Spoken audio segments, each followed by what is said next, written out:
we might kick off. Okay, good morning everyone. I declare open this public hearing of the Senate Select Committee on the Cost of Living. I acknowledge the traditional custodians of the land on which we meet and pay my respects to their elders past and present. I'd also like to acknowledge and welcome other Aboriginal and Torres Strait Islander people who are participating in today's public hearing. The committee's proceedings today will follow the program published on the committee's website. These are public proceedings being broadcast live in Parliament House and via the web. For the benefit of those participating remotely, I am the chair of the committee, Senator Jane Hume, and I'm joined by Senator Nick McKim and Senator Jana Stewart on video conference. I remind witnesses that in giving evidence to the committee, they are protected by parliamentary privilege. It's unlawful for anyone to threaten or disadvantage a witness on account of evidence given to a committee, and such action may be treated by the Senate as a contempt. It's also a contempt to give false or misleading evidence to the committee. The committee prefers evidence to be given in public, but under the Senate's resolutions, witnesses have the right to request to be heard in camera. If you are a witness today and intend to request to give evidence in camera, please bring this to the attention of the Secretariat as soon as possible. If a witness objects to answering a question, the witness should state the ground upon which the objection is taken, and the committee will determine whether it will insist on an answer, having regard to the ground which is claimed. If the committee determines to insist on an answer, a witness may request the answer be given in camera, and such a request may, of course, be made at any other time. Commonwealth officers appearing today are also reminded of the Senate order specifying the process by which a claim of public interest immunity should be raised. A copy of the order is available from the Secretariat. A witness speaking for the first time should state their full name and the capacity in which they appear. And the witnesses should speak clearly and into the microphones to assist Hansard to record proceedings. Mobile phones and other electronic devices should be switched off or turned to silent mode. So I now welcome representatives via video conference from both Coles and Woolworths. Thank you both very much for taking the time to speak with us today. Information on parliamentary privilege and the protection of witnesses and evidence has been provided to you and is also available from the Secretariat. For the Hansard record, can you each please state your full name and the capacity in which you appear? Mr Harker, we might start with you. Thank you, Chair. Paul Harker, I'm the Chief Commercial Officer at Woolworths. Thank you very much, Mr Harker. And Mr Fitzgibbons. Thank you, Chair. Adam Fitzgibbons, Head of Public Affairs at Coles Group. Thank you both very much. Would each of your organisations care to make an opening statement to the committee? Mr Harker? I do have a short opening statement, Chair. Thank you. Go ahead. So thank you, Chair. I do appreciate the opportunity to reappear today and add to the evidence I provided to this committee in February last year. I aim to assist the committee with an update on the practical dynamics and drivers of grocery inflation. At Woolies, we are acutely aware of the cost of living pressures on households and vulnerable Australians, and we understand many of our customers under immense cost of living pressure. This is the result of the combined impact of 13 interest rate rises since 2022, rent inflation peaking at 8.5% per annum, energy costs increasing by up to 30%, insurance premiums rising by up to 20%, and increasing fuel and transport costs. Whilst these increases have put pressure on households doing it tough, these are many of the same real and unavoidable pressures faced by our suppliers. These have been the significant drivers of grocery price inflation. Since I last updated the committee, approximately 1,000 suppliers have asked for cost price increases on an additional 12,500 items. The average ask from these suppliers has continued to be more than 10%. There are a range of global factors at play in respect of food inflation. These are not unique to Australia, and the effects of these have been felt well beyond our shores as well. We all know the war in Ukraine sharply increased the price of key inputs like raw ingredients and fertilisers and impacted global oil and energy markets. The ongoing shocks from the pandemic created supply bottlenecks which have driven up international shipping and transport costs, and these areas continue to be impacted. Grocery retail is a high-volume, low-margin sector, and Australia has one of the most efficient and competitive grocery sectors in the OECD, which in comparison has shielded us from the worst of global inflation, notwithstanding consumers have had to deal with that. Importantly, food inflation at Woolworths has moderated, and we did have deflation in the financial year 2024. Grocery spend represents approximately 10% of average household income. We recognise that we do have a role to play in helping our customers find ways to get the best possible value in challenging circumstances. Throughout this unprecedented inflationary period, we have taken and continue to take steps to provide affordable grocery products for all Australians. These include offering our own brand products at everyday low prices across pantry essentials, the inclusion of a best unit price search filter on our digital platform and on the Woolworths app. Our brands offer affordable and healthy products for our customers, which on average are 30% cheaper than branded equivalents. Our national pricing strategy also means you'll generally pay the same for your everyday essentials, whether you're in Sydney, Launceston, Whyalla or Kalgoorlie. And in the financial year 2024, we donated 36 million meals to Australian hunger relief charities, as well as 14.5 million to these organisations, such as Foodbank and OzHarvest. We operate in a highly competitive environment, and we have seen shoppers take advantage of this. They have choice and they use it to get this best value. The ACCC, in its interim report, found that more consumers are comparing prices and shopping around. In fact, they found around 70% of people are visiting 2 to 3 stores in a typical week and cross-shopping, with more consumers shopping at Aldi before shopping elsewhere. A key part of this is proximity to competition. As a national average, there are 3 major competitors within 2 kilometres of a Woolworths supermarket. In 2008, the ACCC determined that the industry was workably competitive, and now it is much more so. With the arrival and growth of 3 of the world's biggest and most competitive retailers, Aldi, Costco and Amazon, in Australia, consumers have more choice, and that's a good thing. Woolworths is Australia's largest private employer with over 180,000 team members. We do make a reasonable profit, around 3 cents in the dollar, and much of that goes back to Australian households in the form of superannuation and dividends.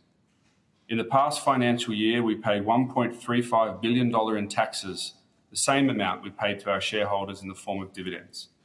I look forward to answering any questions the committee might have. Thank you. Thank you, Mr Harker. Mr Fitzgibbons, do you have an opening statement? I do, thanks, Chair. For more than a century, Coles has been an important part of the Australian community and economy. We proudly employ 120,000 team members, operate more than 850 supermarkets and 960 liquor stores nationally, and process more than 17 million customer transactions every week. We partner with 8,000 valued suppliers, many who have worked with us for generations. And with our customers and team members, Coles donates millions of dollars to the communities in which we operate. We spend a lot of time listening to and seeking to understand our customers. We know many of our customers are dealing with the challenges of rising cost of living right now and have been for some time. 13 consecutive rate rises have exacerbated the cost of mortgages and rents. It costs more to run the family car with fuel prices continuing to increase. The cost of education, healthcare, insurance, energy and transport also continue to rise. At Coles, we cannot influence these household expenses, but what we can do and what we do is give customers the best value possible on the grocery bill, while balancing this with paying our suppliers fairly and reinvesting in our business to keep it efficient. As a customer-led organisation, our customers expect us to continue to provide a choice of quality products across a range of value propositions to suit their budget and needs of their household, and we're committed to providing this. This is something we remain very focused on because we know if we don't, customers have many other alternatives from where to purchase their food and groceries. And we cannot provide great quality products to our customers without our suppliers and our team members. We're proud to be the retailer of choice for many suppliers to range their products. Without them, we cannot succeed. Claims have been made about how we interact with our suppliers. We acknowledge that we don't always get it right, but all our procedures seek to ensure fair and sustainable relationships.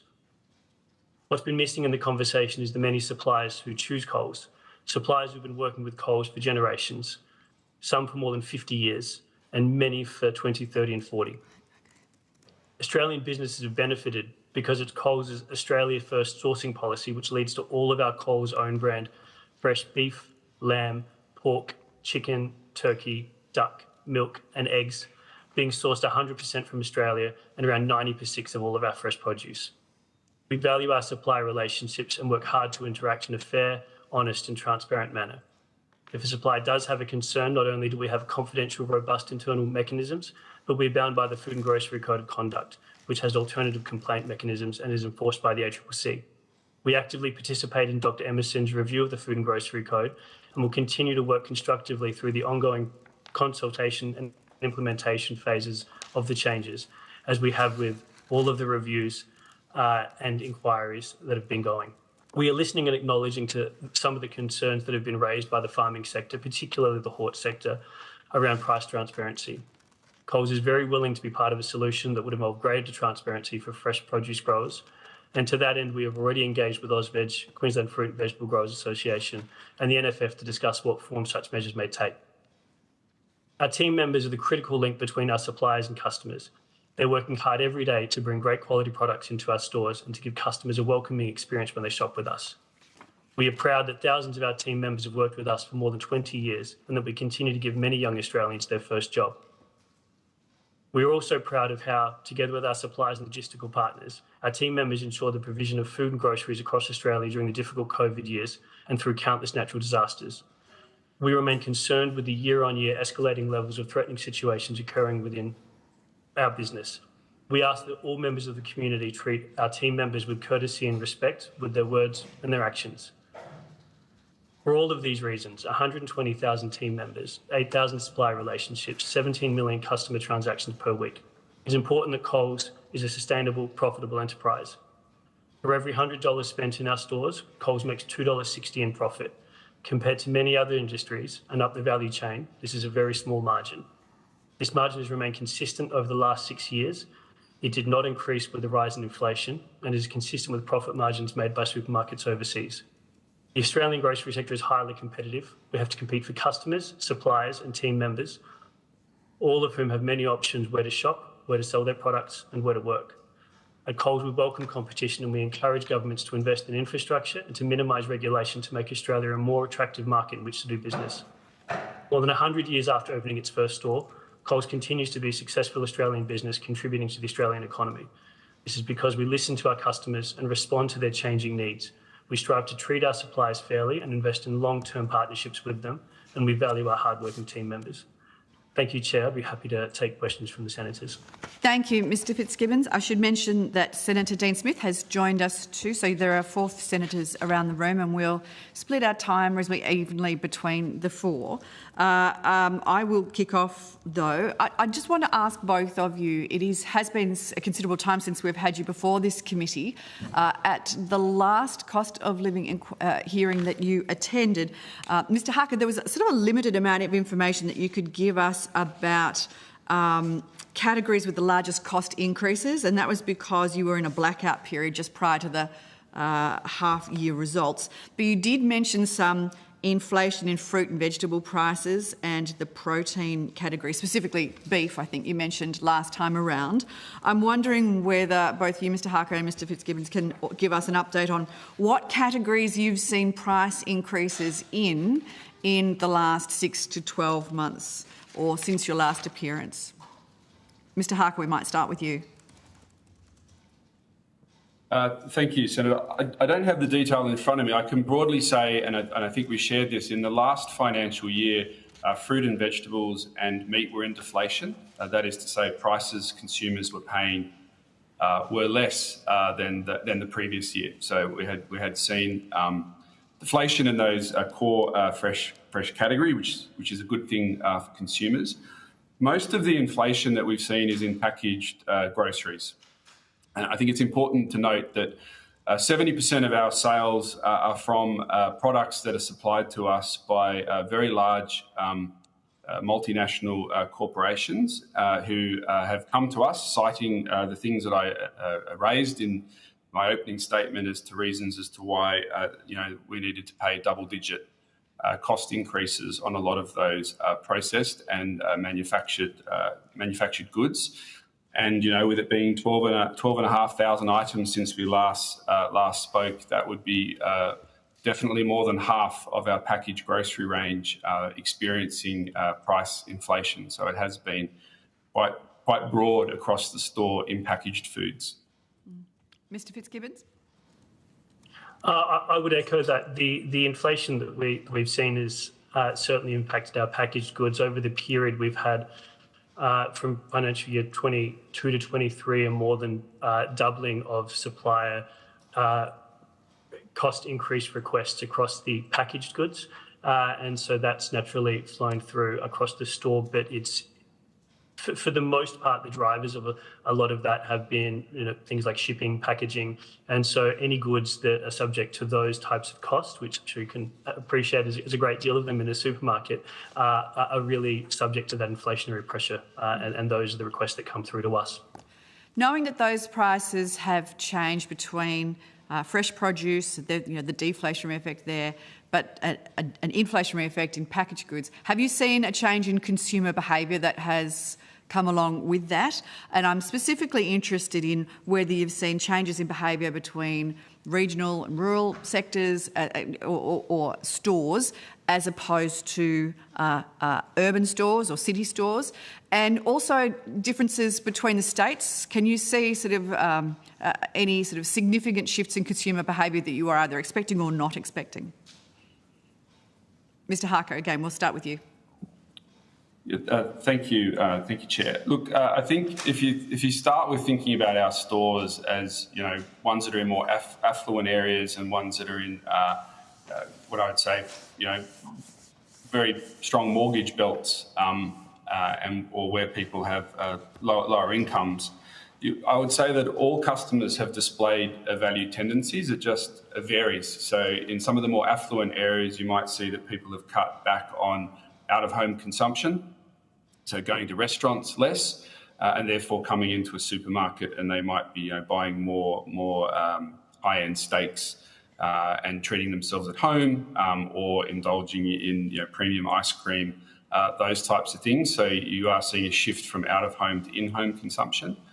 I would say in areas where you would say is the traditional middle, or where there's a core customer, you have seen that mortgage stress. So I would say there's areas that we typically wouldn't see, value-seeking behaviours that have become quite pronounced as people have struggled with mortgages. And obviously, when you listen to customer focus groups, I think they're some of the people that have had to make the biggest adjustment because, in some instances, their mortgages have nearly doubled with, the interest rate rises that they've had. So you've had these non-traditional, relatively stable parts of the community that have been faced with this mortgage stress. And so what we see there is some of those customers tend to shop around a little bit more than they used to. And we would see penetration, for example, in own brand products, which are obviously great value, but at everyday low prices, become a bigger part of their repertoire. And of course, in communities that have always had to watch every penny, you see a lot more cross shopping occurring across the market. I think the ACCC called out the fact that some of those customers have chosen to visit discounters before they go to a mainstream supermarket to buy staples. So we're definitely seeing a lot more cross-shopping as people have less money to spend. So there's that broader sense. I think when you look geographically across the country, it follows the same type of trend depending on whether it's an affluent area, a sort of mainstream area, or a value area. And I suppose from a state perspective, it really starts with the premise of how was that state configured in terms of that mix of the customer base, and therefore, where did they historically sit? I think the good thing for consumers from our end is, regardless of which state you're in, our packaged grocery pricing runs national pricing. So if you're in a state or a territory where there is no discounter, you get the same prices as a state where there is a discounter. And if you're in regional Western Australia or far north Queensland, you're getting charged the same as someone in Brisbane or Perth or Sydney when it comes to packaged groceries. Okay, Mr. Fitzgibbons. That's very broadly consistent with the experience at Coles. I think that it is fair to say that across the board, consumers, regardless of their socioeconomic status, are seeking savings and certainly altering the way that they shop. The most prevalent change that we've seen over the past couple of years has certainly been the prevalence of cross-shopping, where customers are actually customers are very savvy and they certainly seek out value, and they consider our catalogues. They research before they go shopping, and they actually do make very targeted choices as to where they shop.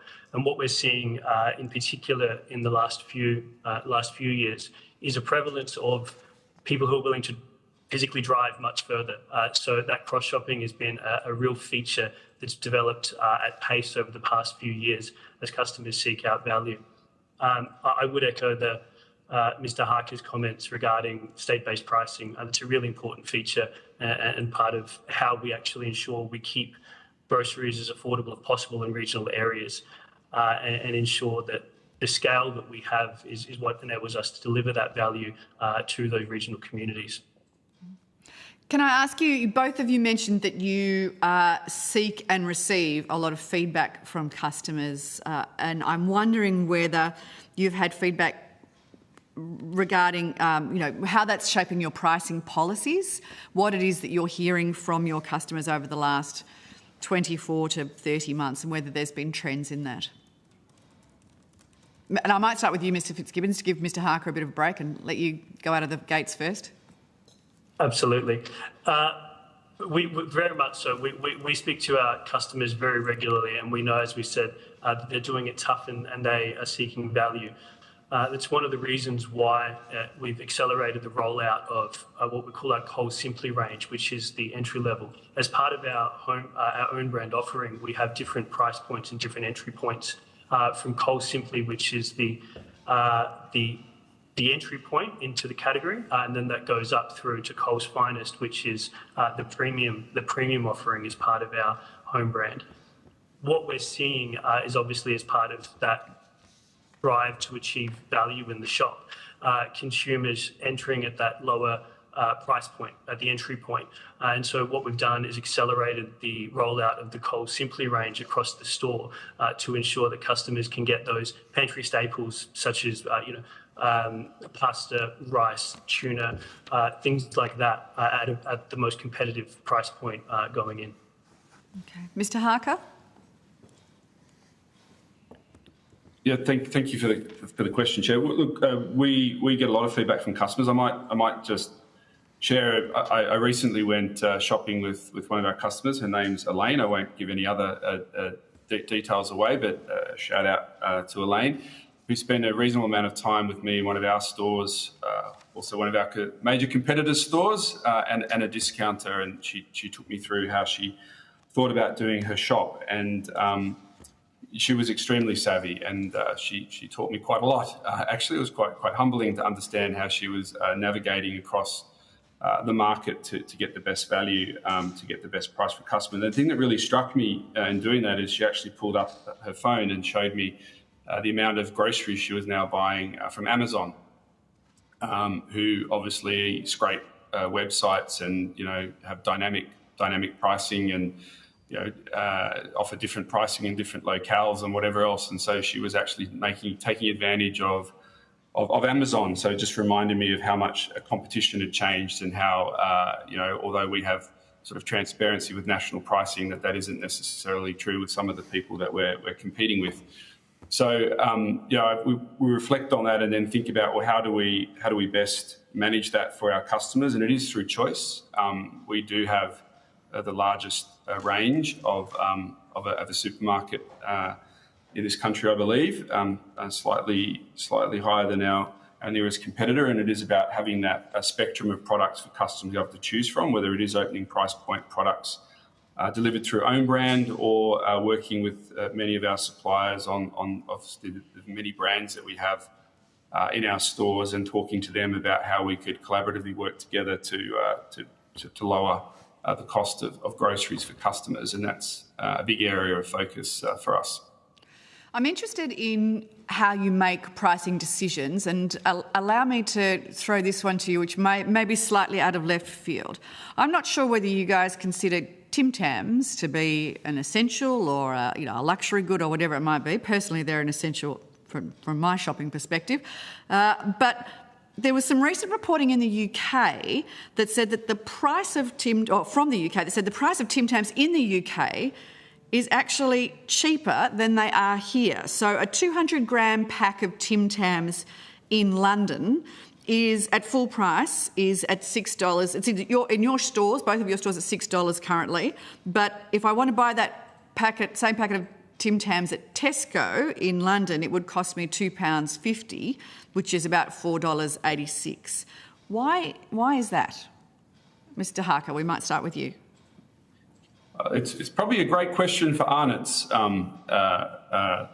senator, who obviously I don't know what arrangements they do or don't have with selling that product into the UK market and what margins they're expecting to make from that product in that market if they're trying to get into a new market. What I can say is that we obviously have a cost of goods arrangements with Arnott's, and we adopt their recommended retail price, and then the team will negotiate with them to build a promotional program around that in broad terms. So why Arnott's is, or why retailers in the UK are able to offer those prices would probably depend to the margins that Arnott's is expecting to make in terms of selling into those markets versus how they choose to bring their products to market here in Australia. But it's a great question.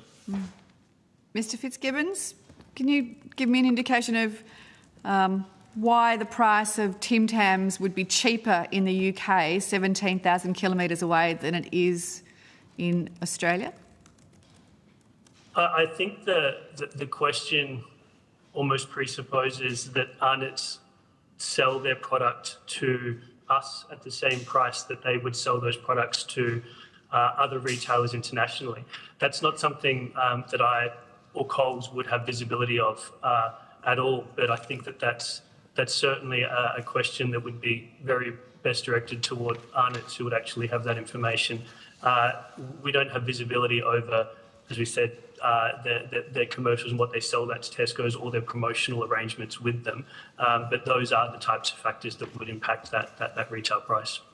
I know that Coles has a special on Tim Tams at the moment. Obviously, I sound obsessive here, but they have a special on Tim Tams that takes them down to $4.50. Obviously, that's a temporary price drop. Does that imply that you are selling Tim Tams as a loss leader when they're on sale when the discount is that large? The way that those, and I just have to be careful here, Senator, given the substance of the ACCC litigation when talking about how some of these promotions are funded. But usually what will happen in that instance is there will be a retail price, a recommended retail price by the supplier, and then for those to go on a promotional price, there is a negotiation between the supplier and Coles, and there will be an agreement as to the level of funding or investment, as we refer to it, in that promotion. So the discount that you see from the recommended retail price to the promotional price, in certain instances, will be shared between the retailer and the supplier. It does sound passing strange, doesn't it, that a product that is manufactured in Western Sydney would cost more at a supermarket in Sydney than it would at a supermarket in London, after it's travelled 17,000 kilometres and gone through all the rigmarole there. Is that something that you consider? Do you look at relative prices around the world when you create your own pricing frameworks within Australia? Do you say, well, Waitroses, for instance, has Tim Tams at the moment for £2, and that's about $3.85. If we charge more than $3.85, that means that our local product here is more expensive than it would be in a different country. Is that part of your considerations?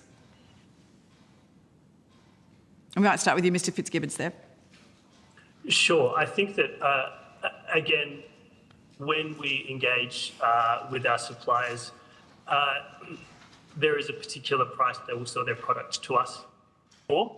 and we will negotiate that price as best as we can. But in terms of Arnott's strategy in entering a foreign market, I really can't speak to what their strategy or what their pricing is to enable that to happen in a foreign market. Okay. Mr. Harker, do international comparisons of retail prices figure in your decision-making around the pricing structure at Woolworths?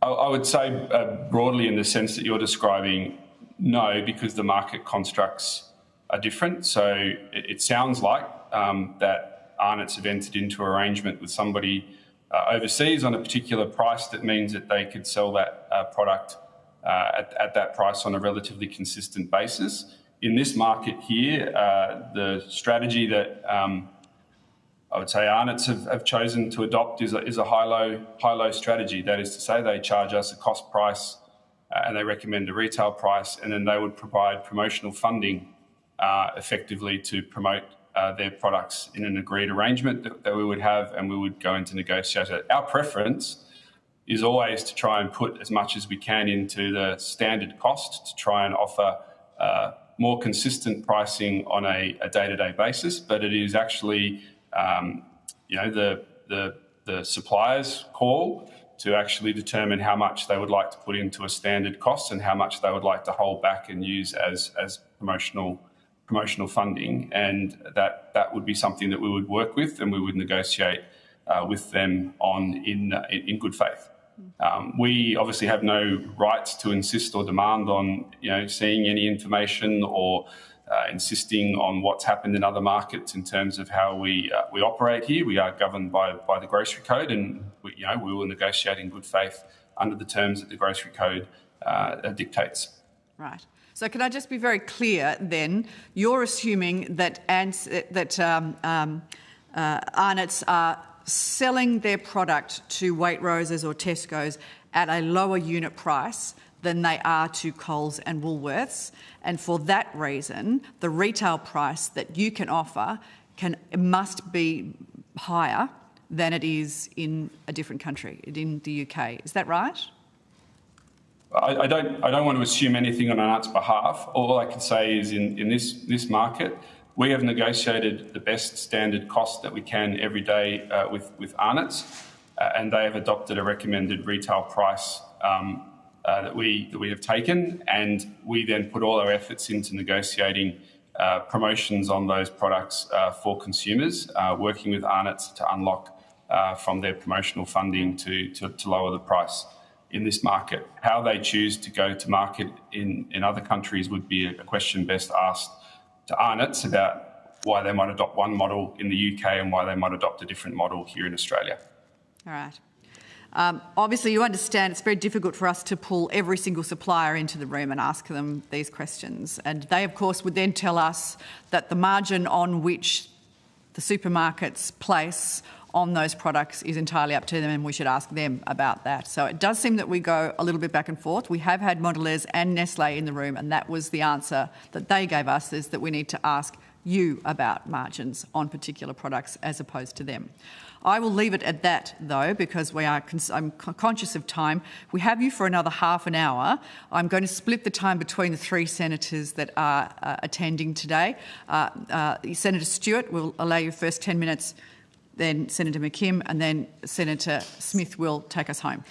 Thank you, Senator Stewart. Thank you, Chair. The ACCC interim report observes that both Coles and Woolworths have interest in a significant number of sites intended for future supermarkets.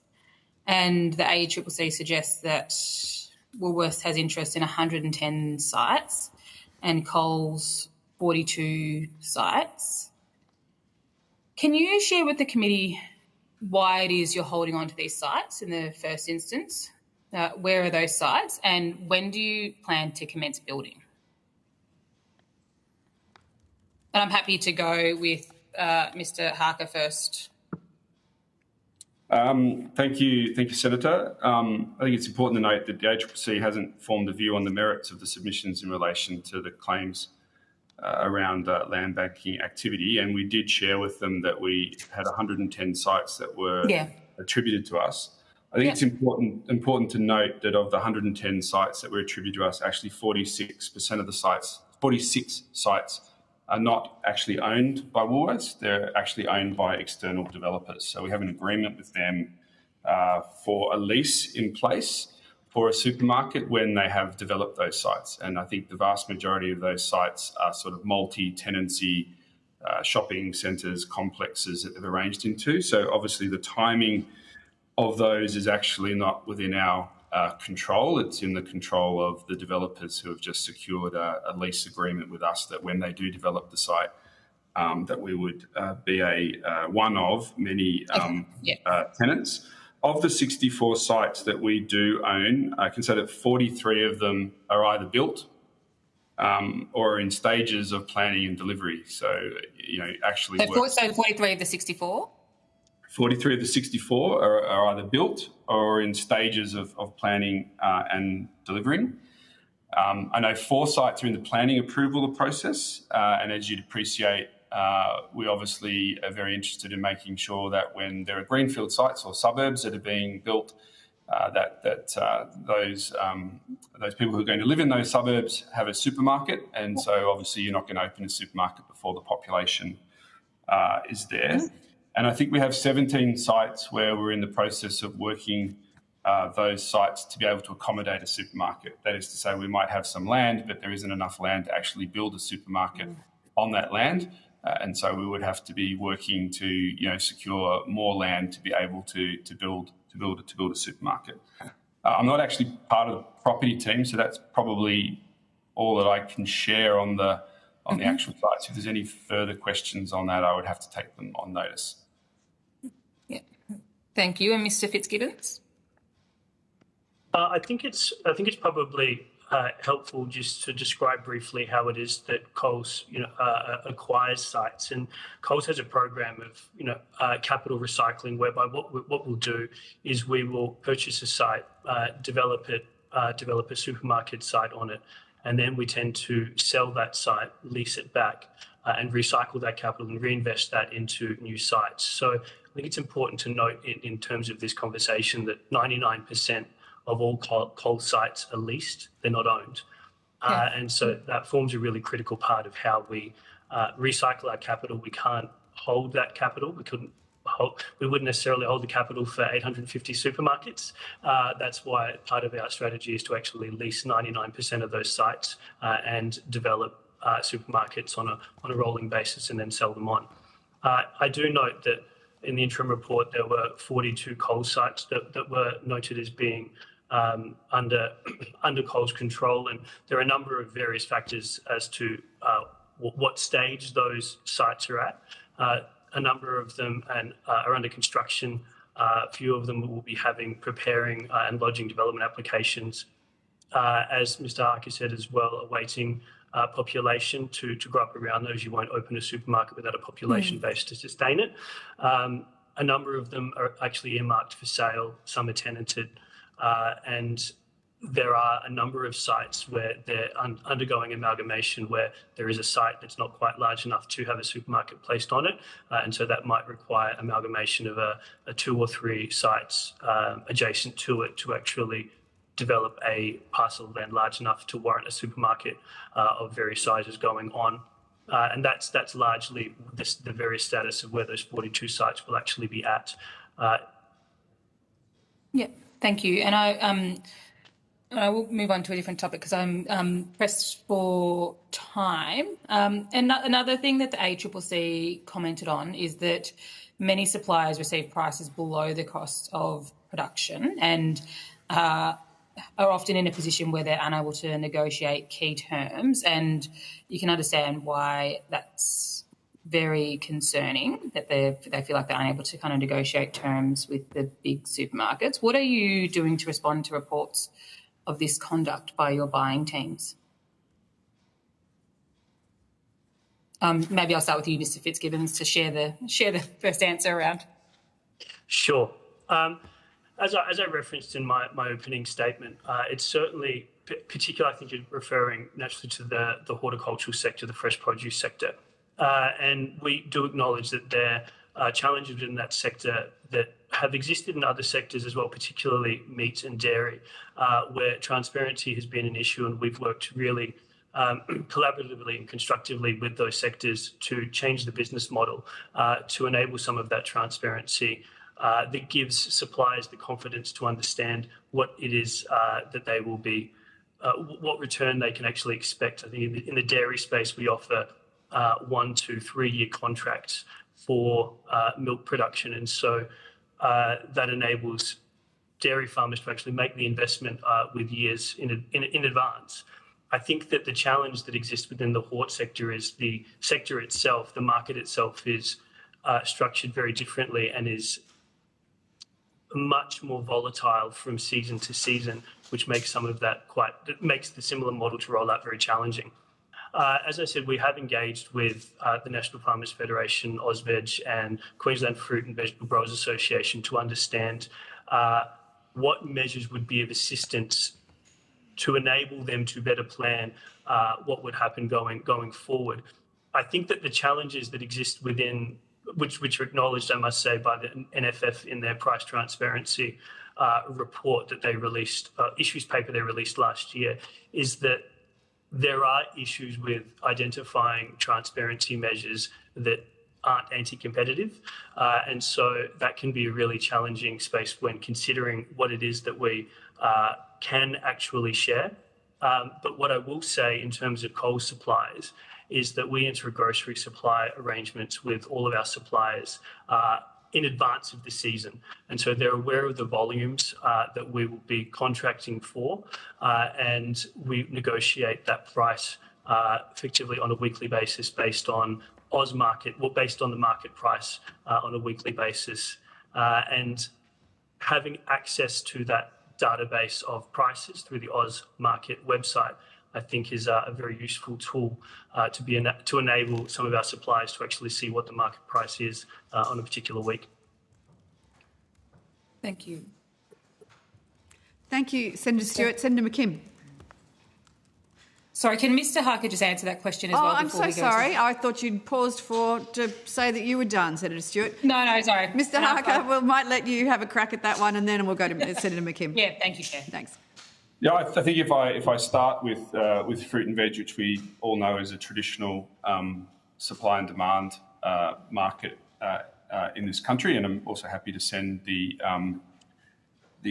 committee my testimony on fruit and veg at the Queensland inquiry. But importantly, we made the recommendation there that price transparency is often spoken about as something that would help growers, but sort of no action ever seems to be taken on it. And we did make a recommendation there that there was probably a path to improving price transparency by setting up a project with the RDC or the Research and Development Corporation for horticulture, which is obviously spending taxpayers' money and also levy monies, and we'd be happy to contribute to do a study into how we would improve price transparency across. Can you just explain what price transparency means? Well, I think this is the question that a lot of people ask about for price transparency without specifying it. Our understanding is growers being able to see what prices are being received in markets for products, so that they can actually compare what they're getting paid with those prices to see whether they're in line with the market or they're getting more or less than the market. And so we had recommended that be a course of action, and we also at the same time volunteered that if that course of action was to be taken, we'd be quite happy to contribute our data to that project and that process to improve that. And I think having put that on the table, it's for others to then pick up and play a part, and we're happy to play our part. I think it's also important to note, and I think the ACCC pulls this out, is that when people use the word supplier, there's various suppliers in our network. There's, of course, smaller businesses that play in fresh food sectors, and there's large Australian businesses, and there's also multinationals. And I think one of the things when it comes to bargaining power, which the ACCC is going to spend some time on, is actually the extent to which there is bargaining power for supermarkets against businesses who are many times our size, internationally owned businesses and, of course, small and local businesses. And we're very supportive of any measures that improve the imbalance that might be there or perceived between us and very small suppliers, but not necessarily the case with larger, sophisticated suppliers with revenue management teams that we would like to be negotiating with to try and bring prices down for consumers. Thank you. Thank you, Chair. Thank you, Senator Stewart. Senator McKim. Thank you. Oh, sorry, Senator McKim. I was going to say, yeah, I thought it was Yeah. the case. Sorry. Yeah. Have you got me here, Chair? Yes, got you. Got you. All right, thank you, and thanks to the witnesses for your time this morning. Coles and Woolworths have repeatedly asserted, and we've heard it again this morning, that we're in a highly competitive supermarket sector in Australia, but the ACCC has a very different view. Their interim report said very clearly that the supermarket sector is highly concentrated. That's the actual words that the ACCC used, and in fact they described it as an oligopoly. So I guess I might start with you, Mr Fitzgibbons. You've told us this morning in evidence you think it's a very competitive sector. Your CEO, Ms Weckert, gave almost identical form of words in a previous Senate inquiry. Do you stand by your claim that we're in a very competitive supermarket sector in the face of the ACCC's view that it's actually an oligopoly? Thank you, Senator. I think that one of the first points I would make around that is I don't dispute, naturally, that there are a limited number of supermarket chains in Australia, but I will make the point that concentration, a high level of concentration, does not equal a low level of competition. I think in the ACCC's 2008 report, they actually made the point that despite being a concentrated environment, it was workably competitive. And I would suggest that noting that the ACCC report is an interim report, and there are certainly the reason they put out an interim report is to enable the community to make submissions on what was contained in that report, and we will be making our submission to that report by the end of next week. But I must say, I don't think that a high level of concentration does not automatically equal a lack of competition. All right. Well, the ACCC's addressed that in its interim report. It said not only that it's a highly concentrated sector, but they described that as typically not conducive to vigorous competition.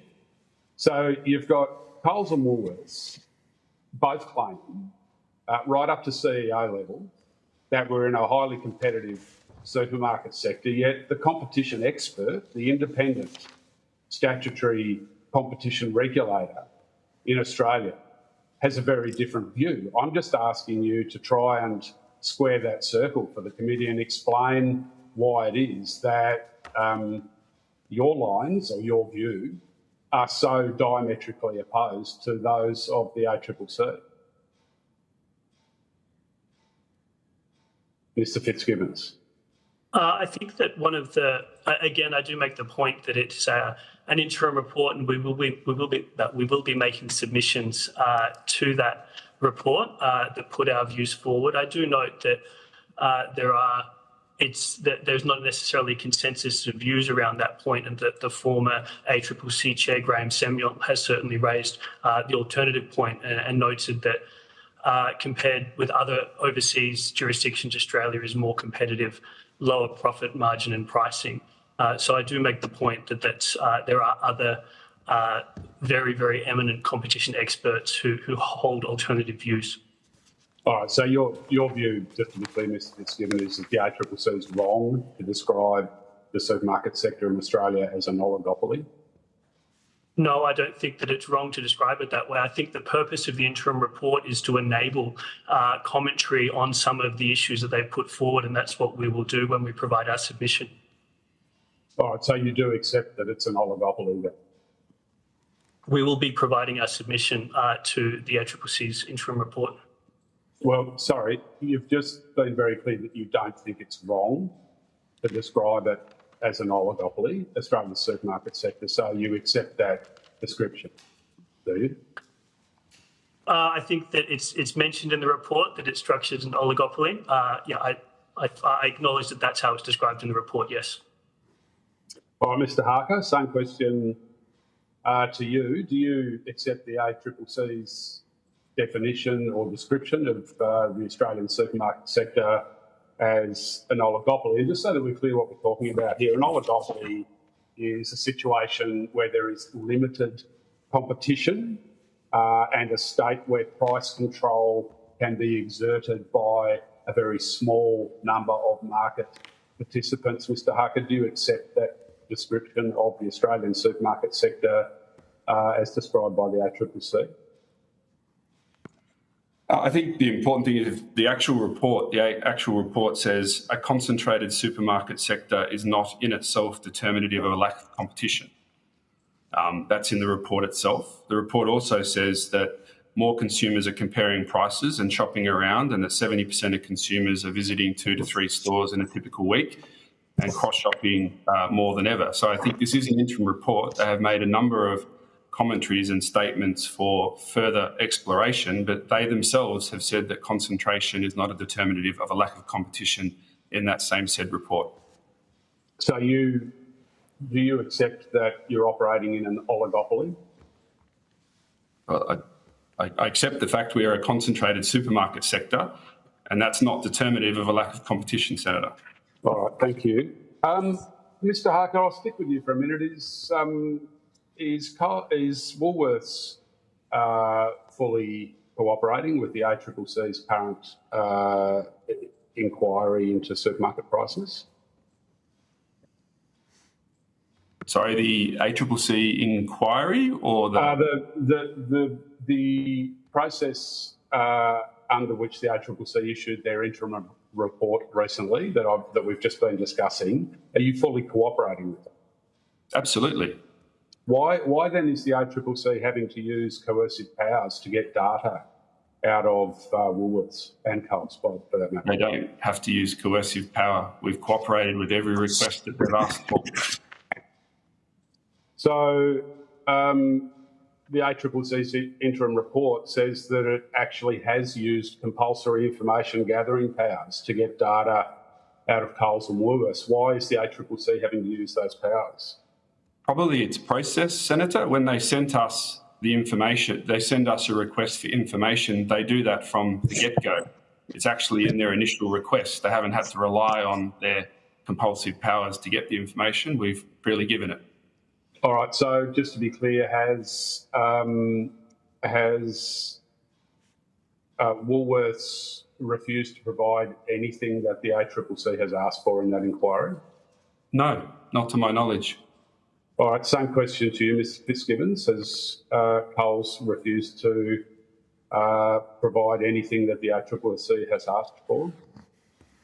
Not to my knowledge, and I make the point as well that in terms of that compulsory power, the first request that comes in is a process one, and the first request that they make that request for data is made under that power that they have.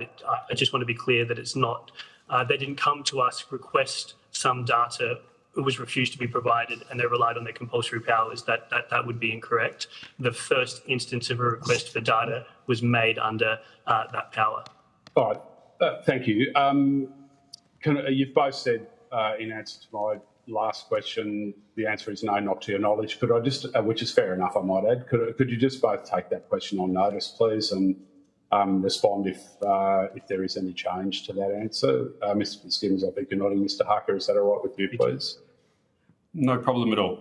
All right, thank you. Just last question, Senator McKim. Sorry, we're just short of time. A question for both of you, and it goes to the political donations that your corporations make. And so over the last decade, Coles has donated just under $400,000 to the Labor Party and over $5 million to the Liberal Party. Woolworths has donated over $200,000 to the Labor Party and coming up on $700,000 to the Liberals. I'm tempted to ask why such a discrepancy, but that's not what I'm going to ask. What I'm going to ask is, why do you make those donations. I mean, neither of your corporations is going to give money away for nothing, for no benefit, because that would be contrary to your obligation to your shareholders. So why do you make those donations? Do you accept that they buy you access and influence to the key political decision makers in this country? Mr. Harker, I'll start. Not a remit that I'm very familiar with, but I will say that, and I'm quite surprised with your numbers, is what I do know as a fact is that our political donations as an organisation are limited to $20,000 a year. And so I wish I would not call a significant amount of money or something that would be coercive or persuasive or anything else. But I really can't comment any further because that's all I know of the matter, is that we have a limitation, which is a very small amount for political donations each year. And anything else I would have to take on notice. All right, well, I'll just ask you to take my questions on notice. And as part of that, if you could just inform the committee when that the annual limit that you've just described kicked in or was implemented, because in the case of Woolworths, my understanding is that it's on the public record that you have donated $200,000 to Labor over the last decade, which I'll just note would comply with the $20,000 annual limit that you've talked about, but that over the same period of time, you're up to about $700,000 at the levels, which is obviously a long way over. If you just could take those matters on notice. And my original question was, please, about why you make those donations and do you accept that it buys you access and influence? And Mr. Fitzgibbon, same question to you, please. I've been at Coles for 5 years, and I know that in the past 5 years, Coles has not made political donations. I will go back and check, but what I suspect may be the case, Senator, in the figures that you're referring to, and I don't know where you've sourced them from, but it may be the case that there are associated entities with political parties that make investments in public companies, and those figures may actually reflect the dividends, the dividend payments that those shareholdings within those associated entities are. That's where I suspect that figure is coming from, but I will take that on notice and come back to the committee. All right, thanks, I appreciate it. Thank you, Senator McKim. Senator Smith. Thank you very much, Chair, and thank you both for your participation today. With just 10 weeks before Christmas, can Australian households expect lower grocery prices when they go and shop for their Christmas celebrations? Senator, I'm happy to take the question to say that we're obviously looking always to reduce prices, and we have a number of things that we'll be working on, and quite naturally with my competitor sitting on the same forum, I wouldn't like to disclose what I was what I was or wasn't planning to do with Christmas products and pricing. So those people that are shopping at Woolworths can expect cheaper prices? That is what we endeavour to do, yes. Mr. Fitzgibbon? Likewise, same sensitivities naturally appearing with my colleague from Woolworths. But yesterday, I'm pleased to say that Coles launched its Christmas range, and certainly what we're very conscious of is going into Christmas providing value to consumers. And we know that customers will be changing their shopping habits throughout the Christmas period, and certainly one of the things that we're seeking to do is make sure that consumers can have a very happy Christmas with their friends and family and provide the best value that we can. So Woolworths and Coles can commit to Australian grocery shoppers that there will be no price increases when they go to do their Christmas shop?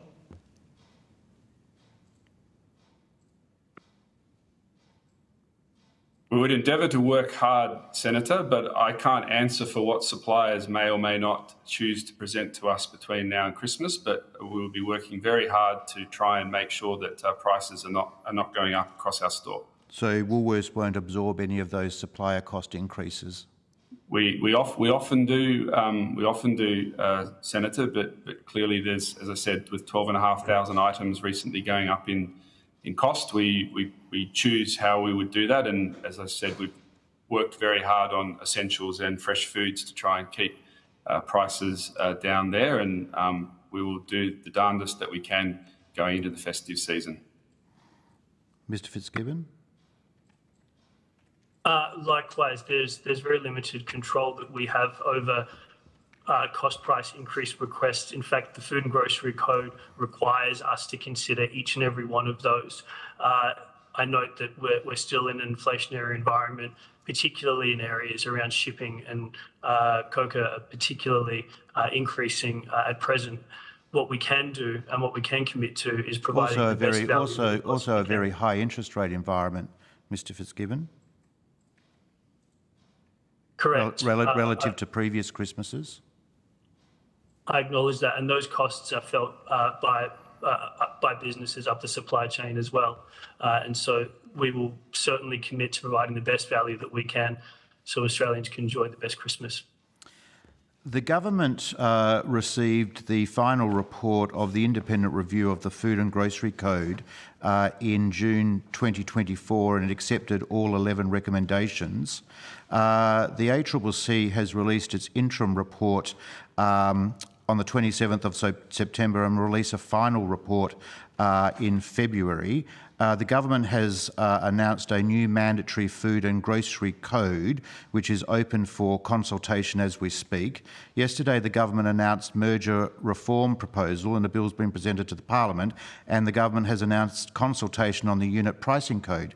Can you both advise the committee what price decreases can consumers expect from these 5 government initiatives?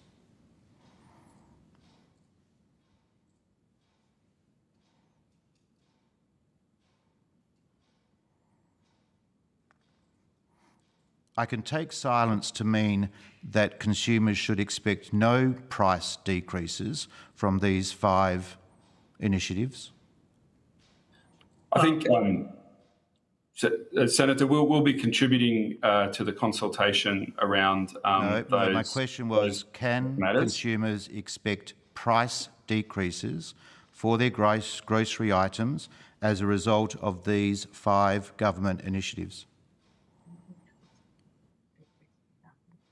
We will work to manage our pricing as best that we can in the interest of consumers, irrespective of what the government is proposing or not proposing, Senator. Mr Fitzgibbon? Likewise, we will certainly, as we have previously, participated constructively with all of those inquiries.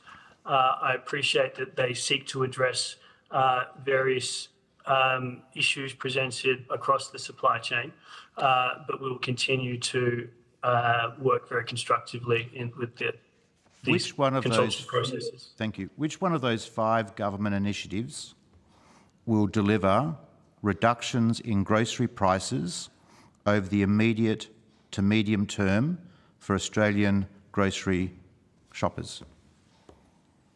Our focus remains on providing the best prices and best value that we can to consumers outside of those processes. But certainly our focus will be on keeping prices as low as possible in the inflationary environment. Mr Harker? I think, as I said, Senator, we'll be working with our internal business and our suppliers to do what we can, irrespective of what is going on around us, and that's our intent as we lead into the festive season. Should Australian grocery consumers expect any price reductions as a result of these 5 government initiatives? I think that, if I may, certainly there are certain categories that are experiencing deflation in the fresh sector. Those are a function of market conditions.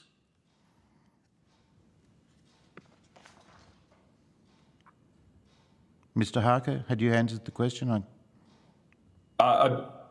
We are working actively to try and lower prices. I haven't considered the effect to which any of these things would contribute to that or not. At present, we're very focused on looking at our own internal efficiencies and also working with our supply partners as some of the headwinds of inflation come off, or we work collaboratively in our supply chains to try and reduce prices for customers.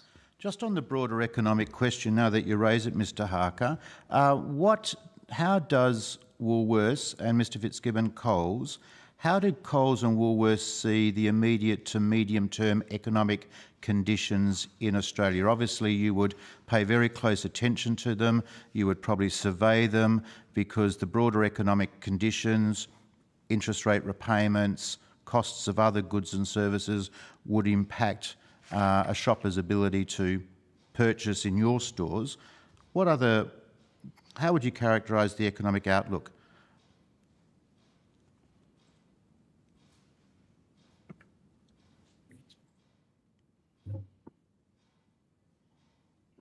Mr. Harker, Mr. Fitzgibbon? I think, Senator, I think the economic outlook would depend on a number of factors. The things that I'm not an economist, so I can just deal in facts that have driven. But you're close to an economist. I mean, you're close to an economist. You know, Chief Operating Officer. You don't get closer to an economist in Woolworths, do you? I don't know if those who hand out economics degrees would agree, but I think, look, if we look at what I'm hearing from suppliers, obviously energy is a big concern of theirs, as is transport and shipping and manufacturing costs, and we do know that consumers, from a housing point of view, whether it's rent and interest rates, are being impacted in terms of their ability to afford other things, including groceries. And so, I think the long-term prospects are, what do we think will happen with those items? But whatever can be done to have interest rates come down, manage housing, electricity, and those things, which seem to be global phenomenons. We don't seem to be immune to these topics here in Australia. No, that's not completely accurate. You are revealing you're not an economist. That is true, Mr. Harker, because the international experience with inflation and other matters is different to the Australian experience at the moment. But I'm sorry to interrupt you. Yeah. No, I'd finished, Senator. Thank you much. Mr. Fitzgibbon? Likewise, Senator, I must say I'm not an economist, but what I can say is, certainly from a Coles perspective, is that inflation is the enemy of keeping prices low. And so we see continued inflation, particularly in shipping, at a significant level, and that's of a concern for us going forward, because it is those inflationary pressures that affect not just Coles, but up the supply chain. Those are the types of pressures that certainly make it more expensive for Coles to buy goods, but also makes it more expensive for us to sell them as well. And so that's of concern to us going forward. Thank you both. Just finally, I just want to turn to the matter of unit pricing and shrinkflation. In the Choice survey that has now been released, it identified an example in regards to multi-grain cereals, and the example that it cited, that it was $4.50 for 560 grams in October 2022, but by March 24 it was just 495 grams. So what is happening here, and to what extent do you as grocery operators have any influence over these product style measurement issues? It seems rather sneaky. So I think when you're referring to shrinkflation, you're referring to a practice whereby a manufacturer reduces the size of a pack, and the cost doesn't change. So clearly, as manufacturers are managing the inflation that they've been experiencing, some it's not the primary means, but some would have chosen, rather than putting their price up for the same product may have chosen to re-engineer their pack size down to charge the same product. So it is cost inflation, just the same as the other, but it doesn't involve a movement in price. That is to say, we pay the same for the goods, and therefore the price on the shelf remains unchanged. So it would be a way that a manufacturer would get a cost increase through via another means. When it comes to branded products, our choice would be to either accept the new product in the new pack size at the same cost, or to not accept the product and remove the product off our shelves. And of course, taking products off the shelves is governed by the process that we would need to go through with the grocery code. Have you rejected particular products and brands because they've approached it rather sneakily? Because the shopper, Mr. Harker, doesn't say, "Oh my God, Arnott's is treating me like a mug." The shopper says, "Why is Woolworths treating me like a mug by having these shrinkflation products on my shelves?" I understand the point, Senator. I can't reject a product for that. There's a process that through range reviews where we have conversations with suppliers about our range.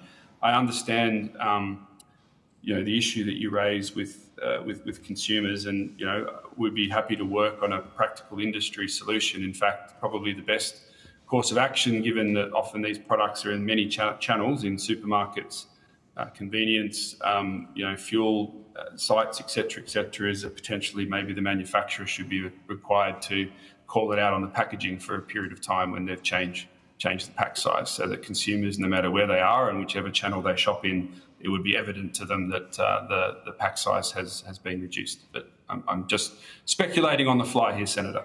So would you agree with the ACCC's observation in its interim report that the unit pricing arrangements at the moment are ineffective or lack effectiveness?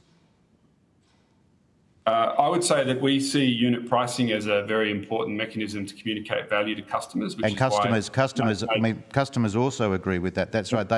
I suspect at the moment that where consumer behaviour has probably changed is more and more people are looking at that unit pricing information to get a sense of value. Would you agree with that? I would agree, Senator, which is why we've reformulated our tickets to make the consumer unit price larger. It's why we've introduced a best unit price filter on our website and our apps, so that wherever we can, whether it's physically or digitally, we can help consumers navigate consumer unit pricing to get the best deal. So the Prime Minister said that he would announce a consultation process around the unit pricing code. Am I correct in assuming that Woolworths would encourage him to proceed with great haste around that consultation process and not keep Australian consumers waiting? We're committed to doing what we can with consumer unit pricing. As I said, we've put a number of initiatives in play, and we will happily contribute to that review. But the Prime Minister should put his skates on, given consumers are increasingly looking at these unit pricing arrangements as a guide to getting greater value. Because all he has said, we're going to consult. We're going to consult until the cows come home. Christmas is coming. Australia Day is coming. People are looking for value, and the Prime Minister just wants to sort of twiddle his thumbs while people pay higher prices. Well, I can say, Senator, yeah. Thank you, Mr. Harker. Mr. Fitzgibbon, do you have any comments or observations on unit pricing? I do, Senator, and I just reflecting some of Mr. Harker's comments as well. Coles is very much committed to providing the best value to customers, and one of the ways that some of our proprietary suppliers will do that is reducing the size of a pack while keeping the price at the same level to enable them to continue to buy that product without reducing quality. It's probably a question best placed to some of those proprietary suppliers who engage in that practice. What I can say from a Coles perspective in our own brand range is that in the last 12 months, that practice has occurred on less than 1% of the products that we have in store. In terms of, I agree with your comment, Senator, that customers are very savvy and they do look at the unit pricing measure, and we will very happily contribute to consultation to make that practice as easy as possible for consumers to identify value. Do you agree also with my comment that the Prime Minister should put his skates on and not keep Australian consumers waiting for improvements and enhancements to the unit pricing code? I think I'll leave the political commentary to yourself, Senator. Thank you, Mr Fitzgibbon. Thank you, Senator Smith. Thank you very much for allowing us to run over time to both of you, Mr Fitzgibbons and Mr Harker. Your opening statements were very detailed. We would very much appreciate it if you would table those opening statements to the committee if you could today. That would be very helpful. Thank you very much. We will let you both go. Thank you very much for the opportunity, Senator. Thank you. Thank you both. Thank you. Thank you. Thank you, Senators. Thank you. And I now welcome representatives from Master Grocers Australia.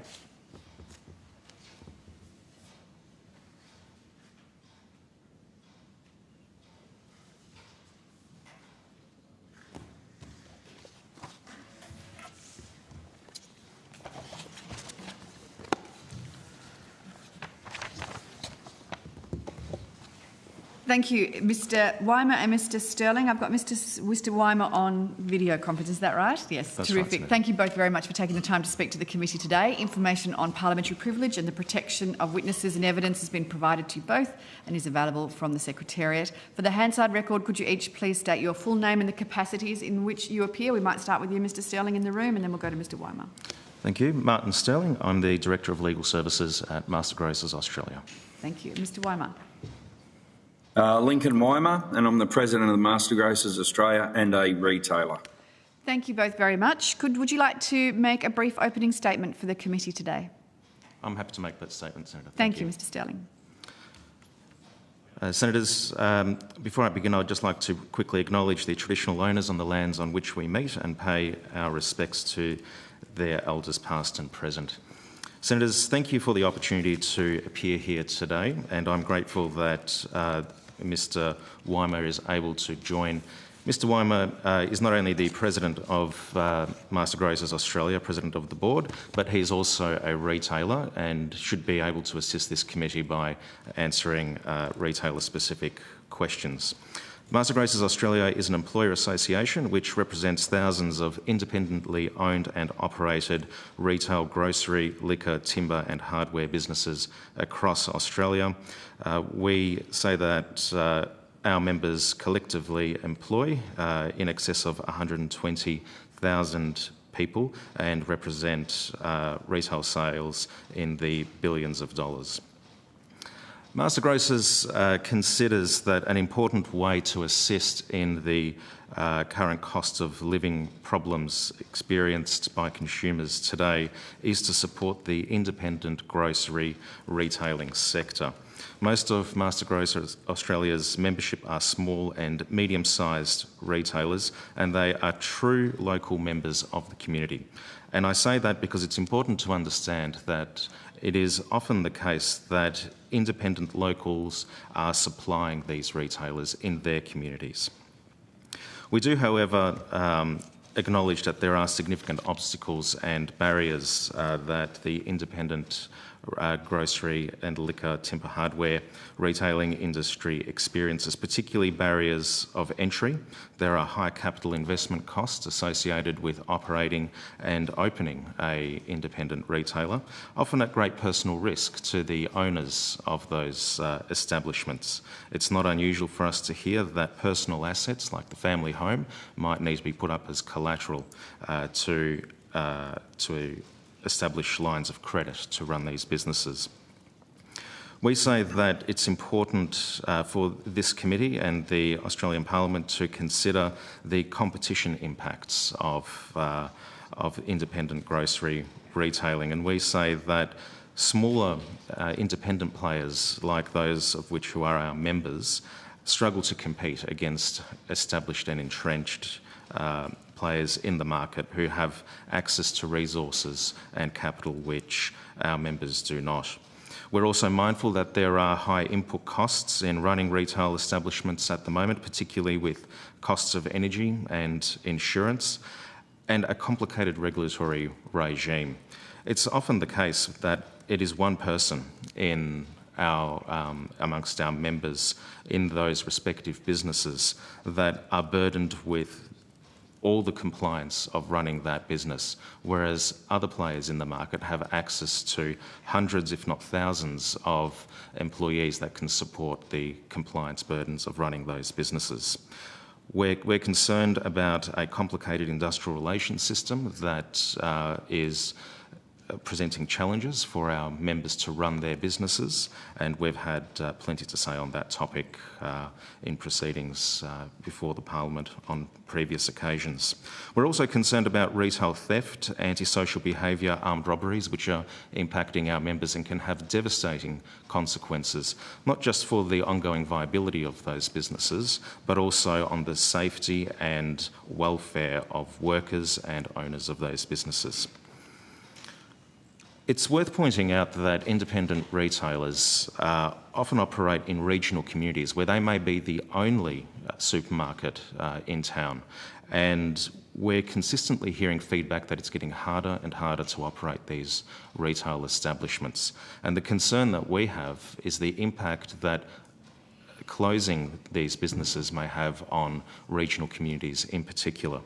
If a supermarket closes in a small regional town, that can have a devastating impact. It might mean that consumers will have to travel great distances to the next nearest supermarket. It will have employment impacts on locals. It will have impacts on suppliers to those local communities as well. In summary and conclusion, we say that the Parliament should seriously consider reducing the regulatory burdens and complexity of compliance for businesses, assist or at least not add to the cost of operating these businesses, and also support an economy that encourages investment and competition in the independent sector to reduce market concentration and allow independent retailers to thrive. Thank you. Thank you very much, Mr Sterling, and thank you very much for agreeing to start late too. We have you for just under half an hour, and I do want to split time between senators evenly, so I will kick off with a couple of questions and then I'll go to Senator Stewart. First of all, you mentioned that when independent grocers shut down, that it can have dramatic effects on the community. I want to know, how many of your members have you seen shut down in the last, say, 2 years? And also, if they haven't shut down, how many of them are reporting back to you that that's something that they are considering? Thank you, Senator. Our industry is proudly resilient in how it operates. Our members do everything they possibly can to survive and to stay open. And that is a testament to the hard work of owners and operators that are really trying and struggling to operate in a tough environment. We provide a advisory service to our members. It's predominantly an industrial relations advisory service, and anecdotally we are hearing increasingly on calls that we have with members that they are struggling, and it is harder and harder to understand how to comply. They are very keen to comply and they want to do the right thing, but they're really struggling, and anecdotally we are hearing that they are wondering whether there's any point to continuing to operate. Mr Waimo, is that your personal experience of the store that you operate? Yes, well, I'm actually the Chief Operating Officer of 22 independent stores. 22 stores. Sorry, 22? Sorry, 22, yes. Yes, and we've closed 3 stores in the last 12 months ourselves. Wow. Rent's been a big factor on those ones, and obviously the loss of, after COVID, the loss of good team members moving to other jobs. That's, for those 3 sites, has been an issue. I've been on the phone with my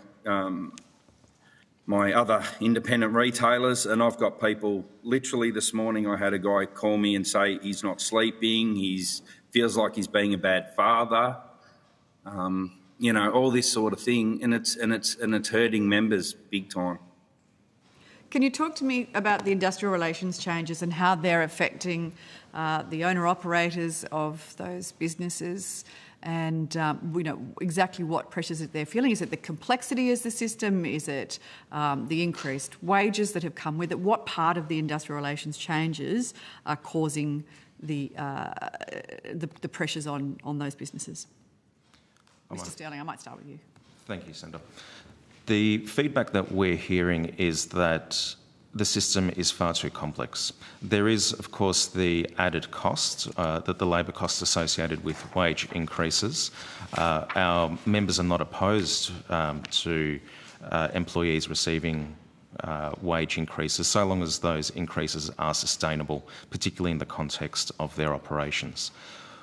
Most of our members trade under the General Retail Industry Award, and I'm mindful that there are several review processes currently underway in the Fair Work Commission examining that award, and Master Grocers is involved in those processes. But more broadly than that, the changes that have happened to the Fair Work Act and our industrial relations system have been so significant over the last couple of years that our members are struggling to understand what they need to do. They are confused and they are worried. They really do want to comply with the law, but they're struggling to understand how to do that. And when they're spending hours upon hours trying to decipher how an award should be interpreted, with our assistance, if they seek it, of course, that is time that is not productive, and it is not time well spent in their businesses, and they could be doing other things to run their businesses more effectively.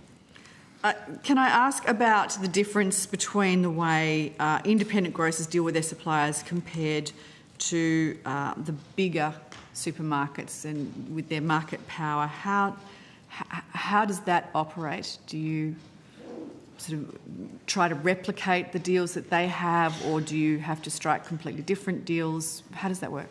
It might be best if I ask Mr. Weimer to answer that question. Mr. Weimer. I'm happy with that. Look, you've got independent retailers where, apart from a few larger groups, most of them are owned by one person, a family in local communities, and we don't have access to owning that supply chain. We buy off a company called Metcash, I'm sure you're well aware of. Yes. So they have to make their own money, then we have to get it to our stores and make our own money, unlike the chains where they own all the way from the farm all the way through to selling it to the customer, whether online or through the checkout. So we just don't have the capabilities to have that large box per store to put things on the shelf and sell it at a higher price, because our costs have been targeted by many people along the way. And whether that's through fruit and veg suppliers or through the Metcash warehouse or anybody that's supplying us directly, we don't get that low cost straight away. So our margins are a lot smaller. Okay. Thank you, Mr. Weimer. I will say, for the sake of the record, that we did invite Metcash to join us at the committee today, but they refused, frustratingly. I just want to ask one final question, then I'll throw to colleagues, and that's, you mentioned energy prices have gone up significantly and that's squeezing margins. Can you give us an indication, Mr. Weimer, for instance, in your stores, just how much energy prices have gone up in the last couple of years? Well, I've got one example that I love to tell people, and I'm disappointed that I have to. We've got a store in Wagga Wagga that was on a lockdown price there for a while. I'm not exactly sure how that works. I've got other colleagues that look at that myself, but it's gone up $6,000 a month. So that's $72,000 a year we just do not make now that energy bill has changed. So that's one of our stores. We've got solar on that store as well, so God only knows what the price of electricity would have been if we didn't have solar on there. We're doing everything we can to cut back on energy costs, transport costs at the moment, to the point where I'm servicing stores a lot less on transport, for example, because the price have gone through the roof, and we're just saying, well, let's get less loads. So. Okay. Thank you, Mr. Weimer. I will throw to colleagues. Senator Stewart.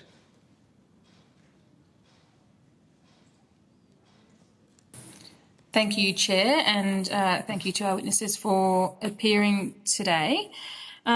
Just one primary question from me, and I'm happy to kind of throw to whoever feels best placed to answer it. But this week we've seen the Treasurer introduce the largest reforms to the merger regime in half a century. This also included signalling the government's intention to require all transactions in the supermarket sector to be notified to the ACCC. What's your reaction to this? I'm happy to take the question. Thank you, Senator. Master Grocers is pleased with the reform, and we participated in that review process. We made submissions and are pleased to see that many of our proposals have eventuated. Great. That's my only question. So unless you want to elaborate, I'm happy to share the call, Chair. You're an easy customer, Senator Stewart. Senator McKim.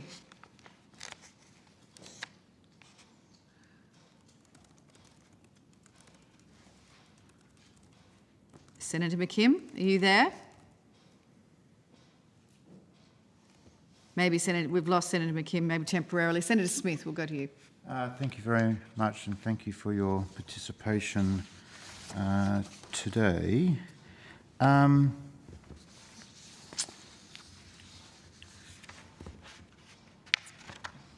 government has announced a variety of initiatives in the context of supermarkets and grocery price issues. Can you identify one that you think will have the most impactful impact, or the most transformative, or provide the most transformative improvement to grocery prices? Senator, Master Grocers is not involved in assisting stores in setting prices and making those decisions. Our members are independently owned and operated, so it's difficult for Master Grocers to comment on how individual stores would set their prices. But you're here representing them collectively. That's right, yes, Yep. Senator. So from that particular position, can you identify whether the consultations around the unit pricing code, can you identify whether the merger reform initiatives announced yesterday, can you identify whether the new mandatory food and grocery code, or whether or not the final ACCC report expected in February next year, or whether or not the 11 recommendations contained in the Emerson review, which one of those will provide the most impactful improvement to Australian consumers? I haven't had an opportunity to consider that in depth, Senator, so I'm happy to take the question on notice. If you could, that would be great. The ACCC interim report and some commentary from the government has reflected on the importance of unit pricing and the current effectiveness of the unit pricing code. Do you have any views about how the unit pricing code can be improved to enhance the consumer experience? And are they used? Are they used across the stores that you represent? If I may, Senator, I might ask Mr. Weimer to assist me, given his retailing background. He may have more knowledge about unit pricing. I'm happy with that. So any store under 1,000 square metres doesn't need to use the unit pricing. I'm not sure if you are aware of that, but all our stores that are over 1,000 square metres definitely show it. I know that Foodworks or Australian United Retailers and the majority of IGAs, regardless of their footprint, display unit pricing. So all of our stores in the Red Drop group, which I'm a part of, we show unit pricing regardless of the size of the store, because we use the one point of sale system. I think it's an excellent initiative that was put in. I would say it was well over 10 years ago now. I remember implementing it, but I don't know when. The only thing is for any of our members that don't do it at the moment and don't have a point of sale system that would be able to do that, I'd be very hesitant in putting that pressure onto a small business again to comply with that. I'm talking like a small store that might only be 100 square metres. or something. They're convenience stores. People are going in there knowing they're paying more. But if you think people are going to look at the milk and say, oh, and expect to pay the same price in a small store as they would at Coles and Woolies, I think you are not giving the consumer due credit in their understanding of how that works. But I'd hate to see pressure on any of our small businesses or our members that are small to have to put a new point of sale system in to comply with new legislation. We've already been through that with the appeal that's going through at the moment, as well as the country of origin, where stores have had to go out and buy new equipment at the cost of tens of thousands of dollars to comply with those alone. So you would agree that unit pricing is being viewed and utilised by consumers as a way for them to be better informed about their choices. Secondly, you support the current carve-out for, I think you said 1,000 square metres. Yep. But of course, using the IGA example, it's open to those enterprises on smaller footprints, my words, but to adopt the unit pricing approach.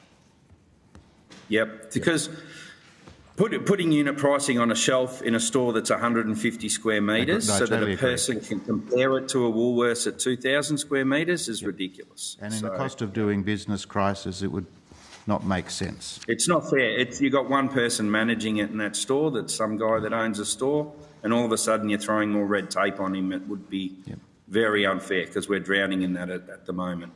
So what I'm interested in understanding better is how you've seen consumer behaviour change across your stores in response to a shopper's experience at Coles or Woolworths. So you highlighted the fact that for shoppers, convenience is very, very important, and you suggested that in some circumstances shoppers might be prepared to pay a higher price for the convenience of a 7-Eleven or whatever that, for a convenience store, for a convenience... Or an IGA local or something along those lines. Yeah, I understand that completely, So what other consumer behaviour changes are you seeing that people need to be aware of when they think about possible reforms in supermarket and grocery shopping over the medium to longer term?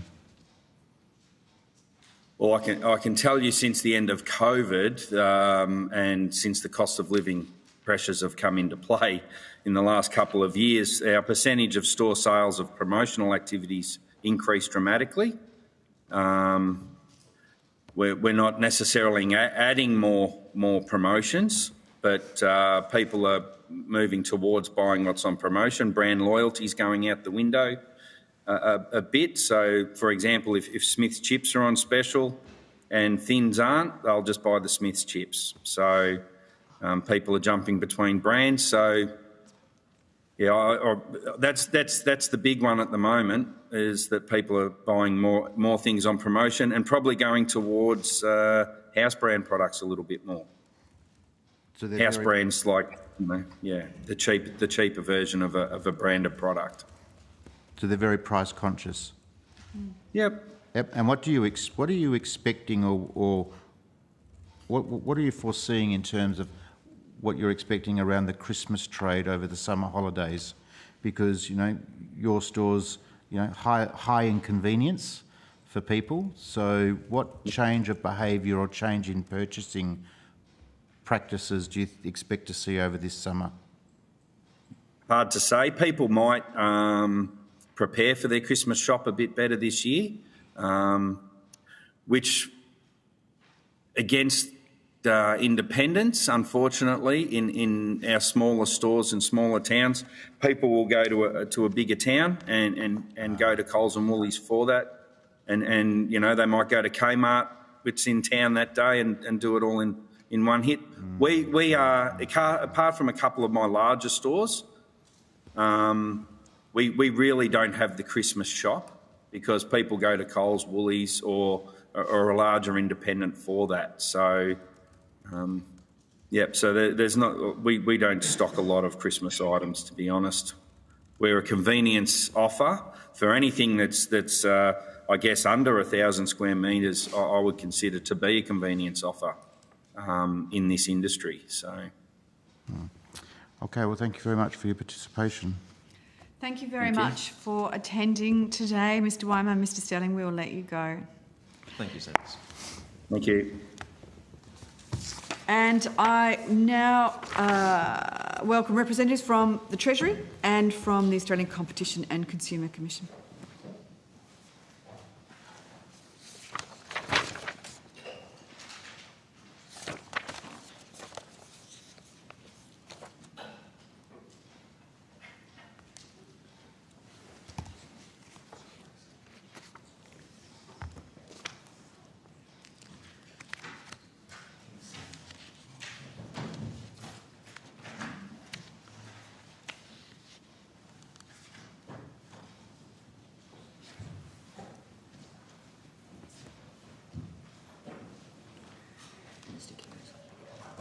Thank you all very much for taking the time to speak with the committee today. I remind senators that the Senate has resolved that an officer of the Department of the Commonwealth or of a state shall not be asked to give opinions on matters of policy and shall be given reasonable opportunity to refer questions asked of the officer to superior officers or to a minister.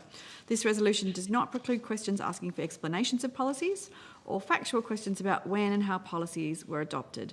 Information on parliamentary privilege and protection of witnesses and evidence has been provided to you and is also available from the Secretariat. For the Hansard record, could you please each state your full name and the capacity in which you appear? I might start at this end of the table, Mr. Freestone. We'll go to the end of the table with Mr. Gregson and then on to the video conference as well. Mr. Freestone. So Dr. Owen Freestone, Competition Task Force Assistant Secretary. Thank you. Marcus Betsy, Chief Advisor to the Competition Task Force. Anna Barker, Acting Assistant Secretary, Competition Task Force. James Kelly, First Assistant Secretary, Digital, Competition and Payments Division. Thank you. Alex Majewski, Acting Assistant Secretary, Digital, Competition and Payments Division. Thanks. Aidan Storer, Assistant Secretary, Market Conduct Division. Thank you, Chair. My name is Scott Gregson. I'm the Chief Executive Officer of the ACCC. Thank you, Mr. Gregson. And on the screen? Thank you. Mick Keogh, Deputy Chair of the ACCC. Thank you. Thank you, Mr. Keogh. I might kick off questions. We've got you for half an hour. Sorry, no, I should say a little longer than that. I think we've got you till 1 o'clock. So we'll try and split time evenly between the 4 senators that are attending today. I first want to ask you questions about, my first question is directed to the ACCC. There was an interim report on the supermarkets that was released late last month. I'm wondering whether you could provide just a very brief and high level overview of a summary of what that report found and what the next steps and the focus of the final report will be on. Senator, I'll start. Thank you. I'll throw to Mick Keogh, who's the chair of that inquiry. Thank you, Mr. Keogh. Thanks, Senator and Senators. Our interim report was the consequence of work we did connecting and hearing from consumers on the one hand and suppliers on the other hand. From consumers, we heard concerns expressed about prices per se, but also a range of concerns about pricing policies and confusion, if you like, about membership and other arrangements that supermarkets have in place, loyalty programs and those sorts of issues.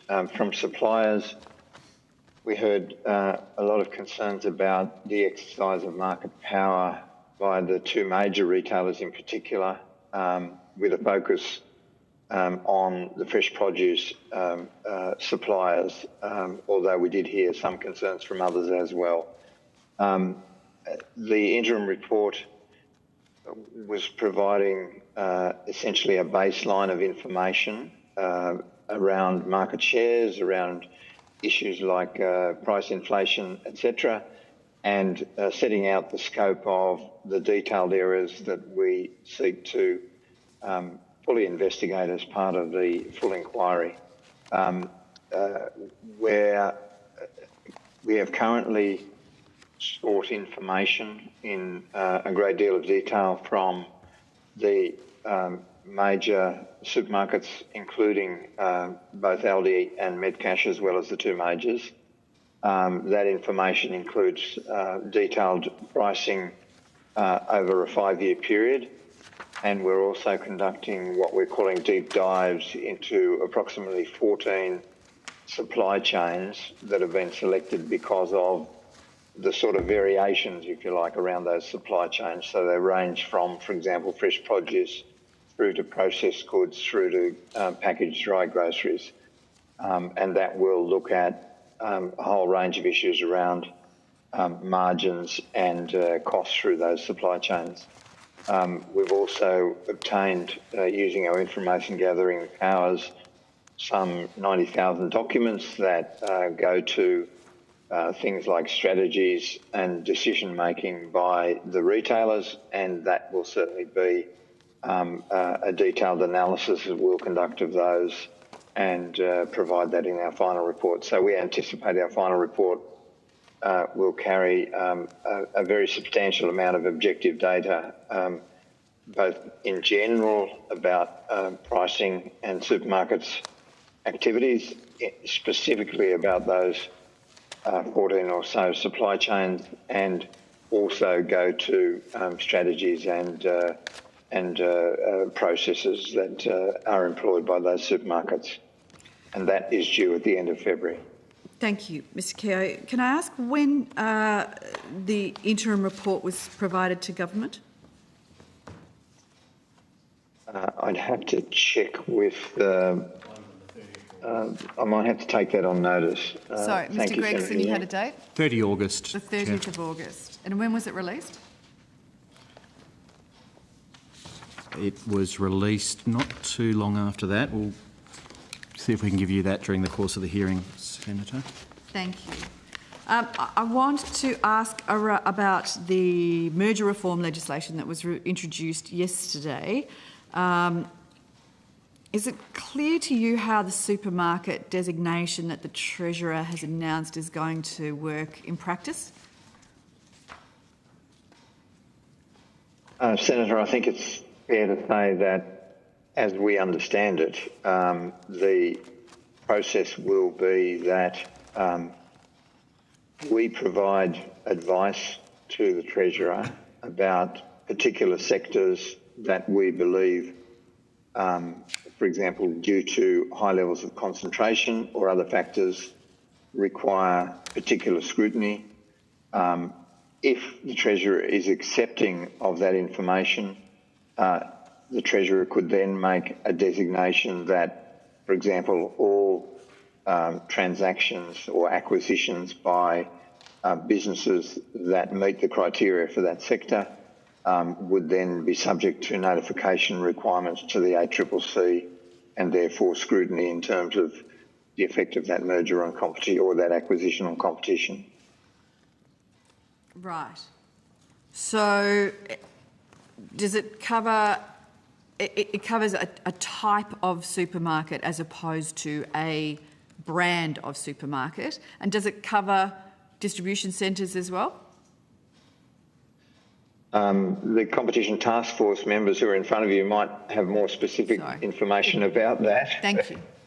My understanding is that the prescription from the Treasurer will include the extent of detail necessary to identify what's covered and what's not covered as a consequence of that notification. Right, thank you. Mr Bessie, you've got... Thanks, Senator.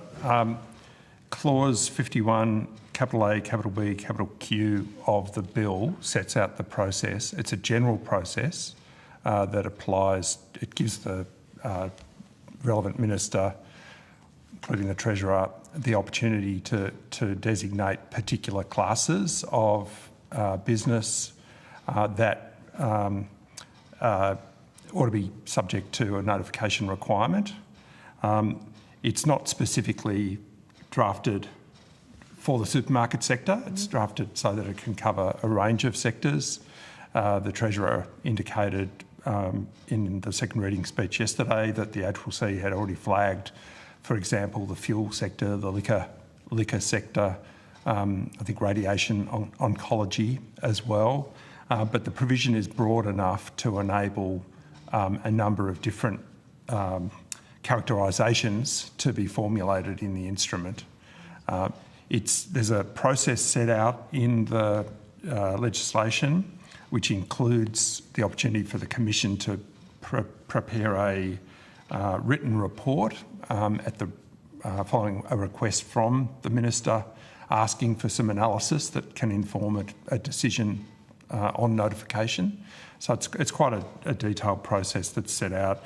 For your information, it's in clause 51, capital A, capital B, capital R, where that report process is described. It's a provision that will be, as I said, a legislative instrument that goes through the ordinary processes of legislative instrument making. Can I ask about the timeframes, the statutory timeframes that are within the legislation and how realistic they might be? How were they set? Do you mean in relation to the particular instrument? Yes, statutory timeframes is proposed as part of the legislation, and how the ACCC feels about their ability to and the capacity to meet some of those statutory timeframes. Sorry, is that in relation to the making of the instrument or the making of determinations more generally? Sorry, can you say that again, Mr. Vesey? Are you talking about the process of decision making under the new regime, or are you specifically asking about the timeframes involved in making the instrument? No, I wanted to understand the more general. Yeah, more generally. Perhaps that's a question that Mr. Keogh could respond to first. Yeah, thanks, Senator. Certainly, the timeframes set out are what we would refer to as tight. Yeah.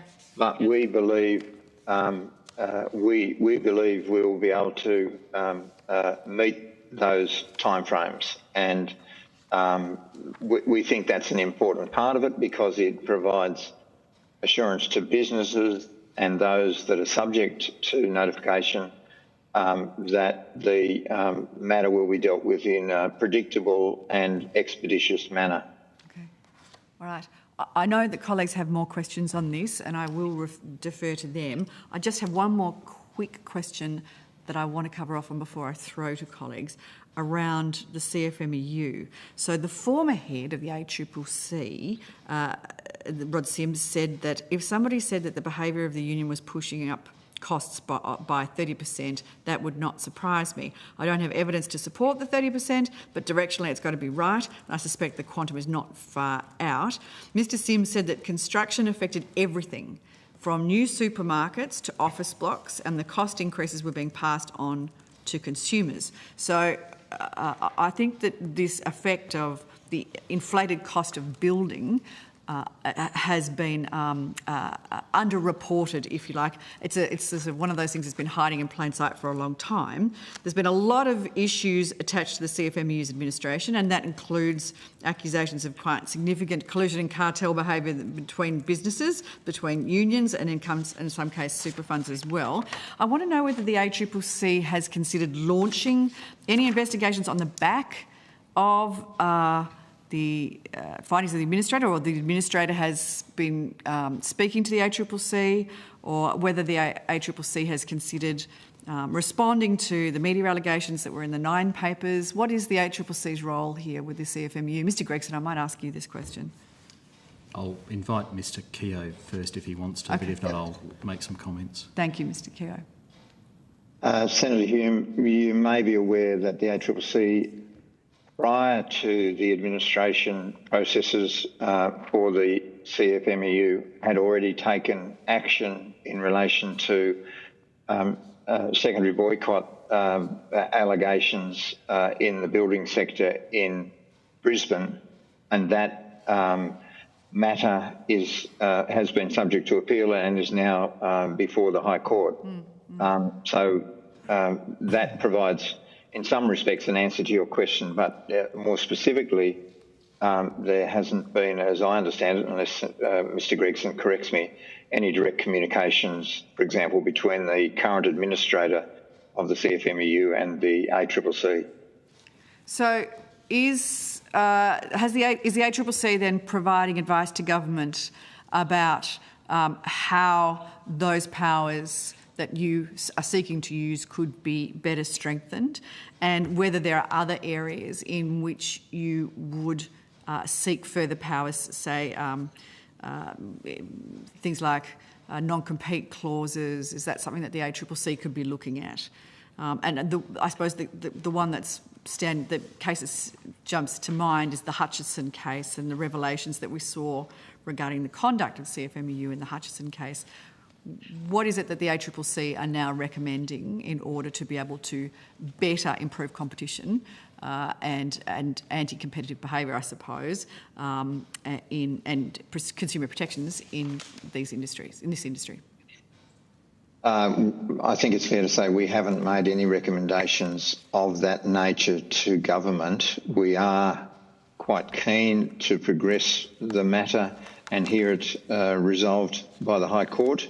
I guess the outcome of that may lead to further consideration of the adequacy of existing arrangements and whether law reform is needed. But I think our main focus at this stage is awaiting the hearing and the decision of the High Court on that matter. All right, thank you, Mr. Keogh. I will throw to other colleagues now. Senator Stewart. Thank you, Chair. I've got a couple of questions for the ACCC and also for Treasury. But first for the ACCC, and just going back to some of the questions that the Chair had asked, I know that you talked about the kind of merger reforms as kind of being, I suppose kind of not explicitly about supermarkets, but I'm keen to understand how the new regime will work for supermarkets in particular. There's a very broad question there, Senator, but... Well, if you, because I'm also conscious of time, so okay. To the I suppose the best of your ability, kind of kind of what are the kind of top lines in terms of what people can expect to see on the ground in terms of supermarkets, how this might make sense to them. The new regime is different in three ways.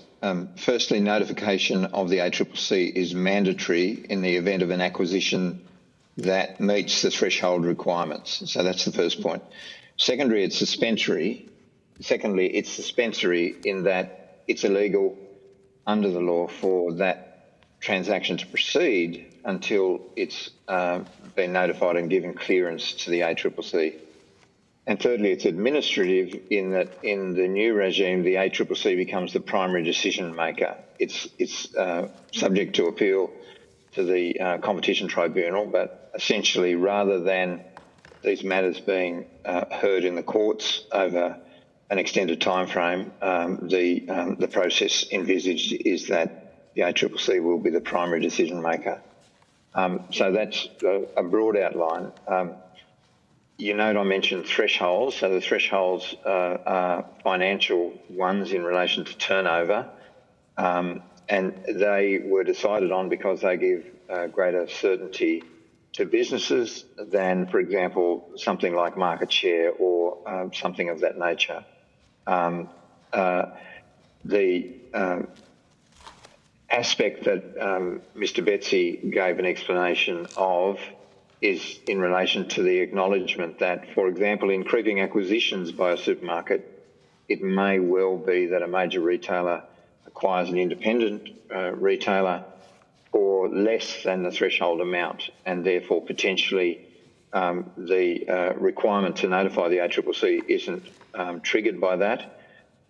Therefore, the ministerial instrument has been put in, and that will allow, for example, in specific sectors, notification requirements being put on, for example, the major players in those sectors in the event they're undertaking creeping acquisitions. And as we pointed out, up until now, we've only become aware of some of those creeping acquisitions, particularly in the liquor sector, in the supermarket sector or the retail grocery sector, and, for example, in the healthcare sector after the event. So that's where we see the difference being as a result of this regime. So we expect that depending on the sectors that are designated, and that depends on the Treasurer, but we would expect that in those sectors that we think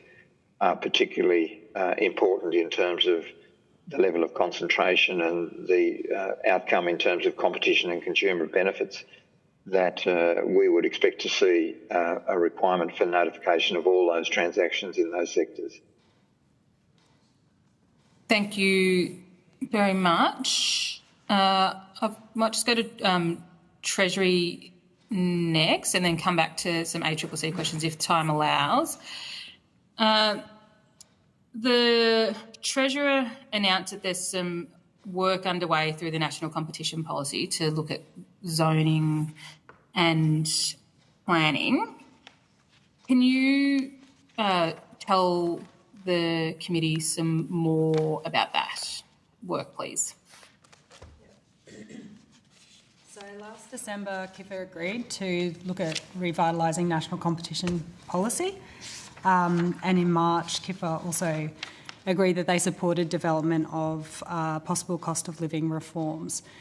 In August this year, there was a consultation paper released for public input and submissions on revitalising national competition policy. So the elements of national competition policy are principles, reforms and institutions to oversee them. We're looking at what was done in the 1990s under the Hilmer reforms, and which was credited with a 2.5% uplift to GDP. And we're trying to see what the challenges and opportunities are now for competition policy reform. So looking at areas of the economy where there's regulatory barriers to competition and other barriers to entry and expansion. So that was announced by the Prime Minister that there was an interest in looking at that with states and territories. I think over time there's been a number of reviews, and you would have heard these in other hearings such as this on supermarkets and the like, about supermarkets in particular, but across the economy there being barriers to entry because of land use and planning. So this is something that is being prioritised to look at with states and territories, because it's them that hold those regulations. It's with the states and the local councils that have the sort of levers over those pieces. So it's something trying to be progressed at a national level. So the types of problems that can arise are that there's a lot of prescription about the types of businesses that can be in certain places, which means that something that might otherwise be suitable for a new supermarket isn't, just because of a regulatory barrier. So it's looking at those types of things. We've heard as well about anti-competitive objections to new developments. So that might be another area that could be progressed for reform. So basically trying to get a more pro-competitive flavour through land planning and zoning and development. You would have heard as well a lot of concerns about how long these processes are, and that also being a barrier. So that's the type of work being progressed with states. Sounds like a very good piece of work. And then just a final question, and maybe one other pending on, I'll wait for the chair to pull me up, but this one in the first instance. I understand that there's some work underway on the food and grocery code. Can you provide an update on that work, please? Thank you, I can do that. Senators, as you know, the Emerson review was completed on the 4th of June, and the government response agreeing to all of the recommendations of that review was released the same day. Since then, Treasury has been working on draft legislative amendments to introduce the mandatory code, as well as draft regulations of the code itself. Those draft amendments and regulations have been published for consultation on the 23rd of September, and we've been consulting since then. So it's two concurrent consultation processes, one on the legislation, one on the code itself. The legislation consultation process wrapped up on the 4th of October. The code consultation process is still ongoing until the 18th of October. yeah, we're basically receiving submissions and having targeted meetings with the various participants. Yeah. And what's like at a high level, kind of what's been the response or the feedback through that process? So most of the feedback has so far focused on the legislation because that just wrapped up. And the legislation is fairly high level, so it's just an enabling kind of provision. The most substantive policy content in the legislation is to do with penalties. So that's been a subject of discussion. So some people are saying the penalties are too high, some are saying the penalties are too low. There's been some discussion on whether the penalties should apply just to body corporates or individuals as well. But that's been the main focus so far. It sounds like it sparked some good and necessary conversations. Thank you, Senator Stewart. Senator McKim. Thanks, Chair. Thanks very much, folks, and thanks for joining us today. Just wanted to start, Mr Kerr, with you, if that's okay, in regards to the ACCC's interim report. You've noted that the supermarket sector is highly concentrated, and you've described it as an oligopoly. I acknowledge that you've also made it clear that the level of concentration doesn't necessarily translate into a finding on the level of competition in a sector. But we've got the major supermarkets, Coles and Woolworths, saying very clearly they think it's a highly competitive or a very competitive supermarket sector. And I wanted to ask you, is it possible for a highly concentrated oligopoly to also be highly competitive? I think my answer would be yes, it is possible. They could be fierce rivals and competing fiercely against each other, or even where there's three in an oligopoly, they could be competing fiercely against each other. Our further analysis, which is looking at pricing, margins, will tell us much more about the extent to which that competition is occurring and the nature of that competition. All right, so it's possible in your view for a duopoly to be highly competitive? It could be. It's less likely, I think is probably the right way to put it, that history and economic theory tells us that the more concentrated the market is, the more there is a risk that competition isn't working the way you would want it to. All right, thank you. Will your final report be? Look, the supermarkets are still relying on findings in the 2008 grocery inquiry that we had a workably competitive supermarket sector. Look, bearing that in mind, I guess I'm after a commitment that you will be making a finding as to the level of competition in Australia's supermarket sector in your final report. We intend to. We note that there's a number of changes over that time. For example, the opening up of online, the opening up of smaller format stores, the demise, in fact, of a range of the independent chains like Franklin's that were in existence at that time, some growth in the scale of Aldi and some entry by, for example, Costco at a limited scale. So we don't intend to rest on the findings in 2008 if that's what you're concerned about. We are very clear of the changes that have occurred since that time, and also I think one important aspect is we now have much greater data analytical capacity, and we have obtained, as I indicated, very large volumes of pricing across the full range of supermarkets over the last 5 years,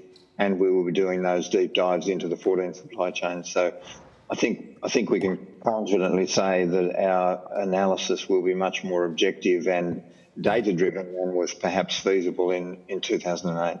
All right, thank you. And I wanted to just finally on this particular issue, do you acknowledge the level of competition in the supermarket sector is not consistent across Australia, and that there are, for example, geographical variables or variances that exist, and that some people have access to a higher level of competition than others. And if you do accept that, will you be in fulfilling your intent to make a finding about the level of competition in the supermarket sector? Will you be making findings that reflect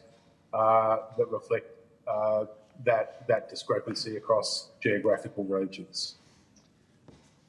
Certainly, you raise a good point that you can talk about competition in aggregate, and that perhaps overlooks the specifics of, for example, geographical differences.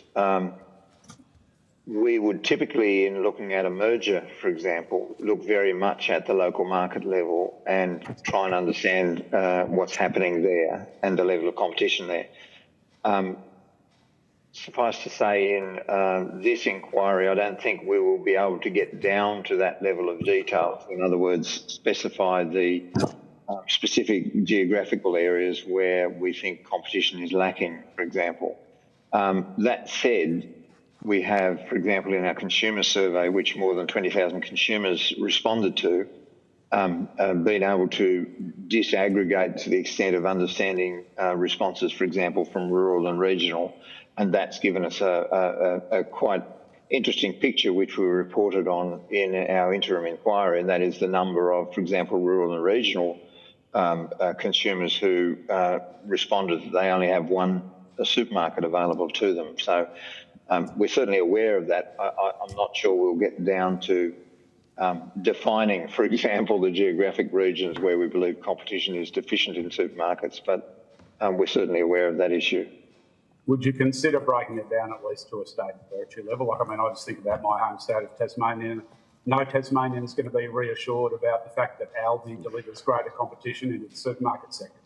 Yeah, we've certainly noted that Aldi is not present in a number of states, and that affects the level of competition, we would assume. But we will certainly be, at least at that level, I think, expressing views about the level of competition.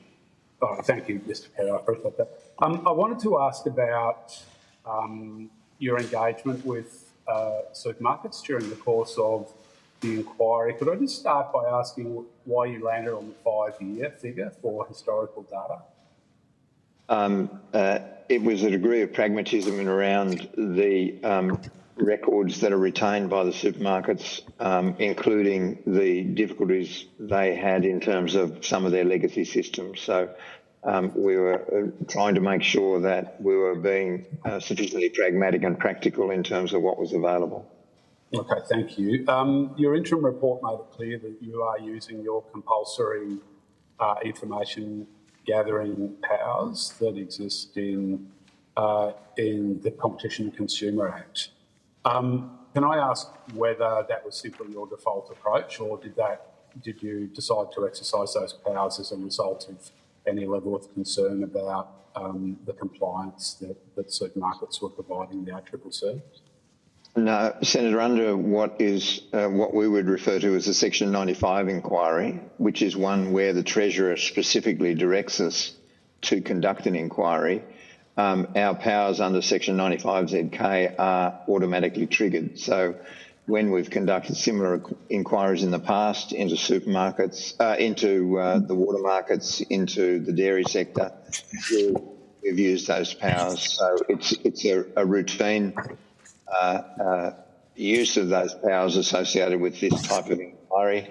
The major supermarkets in particular understand that and are quite cooperative in facilitating response when we issue those notices to them.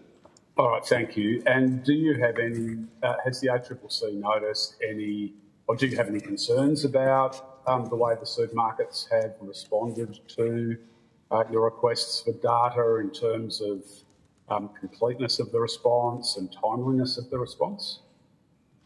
In terms of timeliness, we work in cooperation with the recipients of those notices, because we are and we are required to be acknowledging the burdensome aspect of the provision of the information. But in terms of timeliness, we are confident that the information we need we have in hand at the moment, and we don't have any concerns about the timeliness of the response. In terms of completeness, I think that's probably still a question in front of the teams that are doing the deep analysis that's occurring at the moment, so I wouldn't venture an answer on that at this stage. All right, thank you. Will you be making any observations in terms of those? Is it your intention to make any observations in terms of those matters in your final report? I think if we identified particular problematic issues or concerns, we would certainly notice that. But I suspect if the inquiry proceeds in the way that previous ones have, those powers have worked quite adequately, and we haven't really had to make mention of concerns about them in the final report. All right, thanks, Mr. Cow. And I'm not sure if I just have one more. Last question, Senator McKim. Just possibly just one or two more, Chair, just on a different subject. And Mr. Cow, apologies, I'm not sure if those are for you or for someone else, so feel free to hand pass them on. It's around the announcement by the Prime Minister a week or so ago that he's going to consult on changes to the unit pricing code. Now, absolutely understand what the unit pricing code is, and having chaired the Senate Select Committee on the Supermarket Pricing, we made some recommendations around the unit pricing, but also around shrinkflation. But I confess to being confused as to how any changes to the unit pricing code are actually going to crack down on shrinkflation. Because I guess my question is, isn't it the case that the unit pricing, which is absolutely a good thing and provides vital knowledge to consumers, could only be relevant to shrinkflation if a consumer could remember or access previous historic unit pricing information? Isn't that the case? And perhaps if someone could answer that for me, that would be terrific. Mr. Gregson might be actually more practiced and familiar with this issue than I am, but certainly I know the unit pricing code was reviewed in 2021 and we issued detailed guidance at that stage. And I think certainly we recognise that the unit pricing code is most useful in comparing between products within the one store and perhaps more difficult for consumers to use in trying to make comparisons between stores. But and there is some limitations around the types and categories of products that unit pricing is required to be applied to. But the concerns we had from the consumers who responded to our survey were more around legibility of the unit pricing information and the prominence of that compared to other information. So I don't know whether Mr. Gregson wants to add to that answer, but... I will. Thanks, Mr. Cohen. Mr. Gregson, just quickly before you do, I know the Chair's going to wrap me up in a minute. I guess my point is if you or anyone else is able to explain to me how making unit pricing information more readable or more visible or more consistent, how that could possibly be categorised as cracking down on shrinkflation. If you could explain that, I'd be grateful. Senator Scott Gregson, the CEO of the ACCC. I might also go to Mr. Storer, who I think has been involved in this from Treasury's perspective. To have accurate and well-used unit pricing does allow consumers to make comparisons across products. At times, the concept of shrink pricing benefits from those comparisons not being made and highlighting that there has been a difference in one product vis-a-vis another. And so we can see that link. Having penalties applied to unit pricing will make the ACCC's job of enforcing it in a strategic way stronger, and so we can see. I'll throw to Mr. Storer, but while I've got the floor, to answer your earlier question, Chair, the interim report was released on the 27th of September. Thank you, Mr. Gregson. Great. Thanks, Senator. Just in relation to the consultation, I mean, you referred to as well, I mean, obviously the ACCC's made some comments around how consumers can use unit pricing. Certainly the government, in the Prime Minister in his recent announcement around looking at opportunities to enhance the unit pricing code, the government's certainly been cognisant of some of the issues that have been raised in the ACCC's interim report, and certainly as we take that work forward, we'll be very much going to questions around prominence, around consistency around units, around the scope of how it applies. Obviously, as Mr Gregson mentioned, we're working on the introduction of penalties for non-compliance, civil penalties. So that work will obviously look at how can the unit pricing code as it currently operates be improved to provide consumers even better information to make those informed choices around their shopping. There was also mention around opportunities to enhance the code to think about cross comparisons between supermarkets, other things we can use given the advancements in technology as well. So certainly that's very much the way that I guess the government will be looking at it in terms of that consultation. Thanks. Just last question, Chair. I want to ask whether the direction from government to Treasury on the consultation did the government direct Treasury to consult on reform that would require supermarkets to alert shoppers when shrinkflation occurs? That is, when a product is reduced in size but the price is maintained.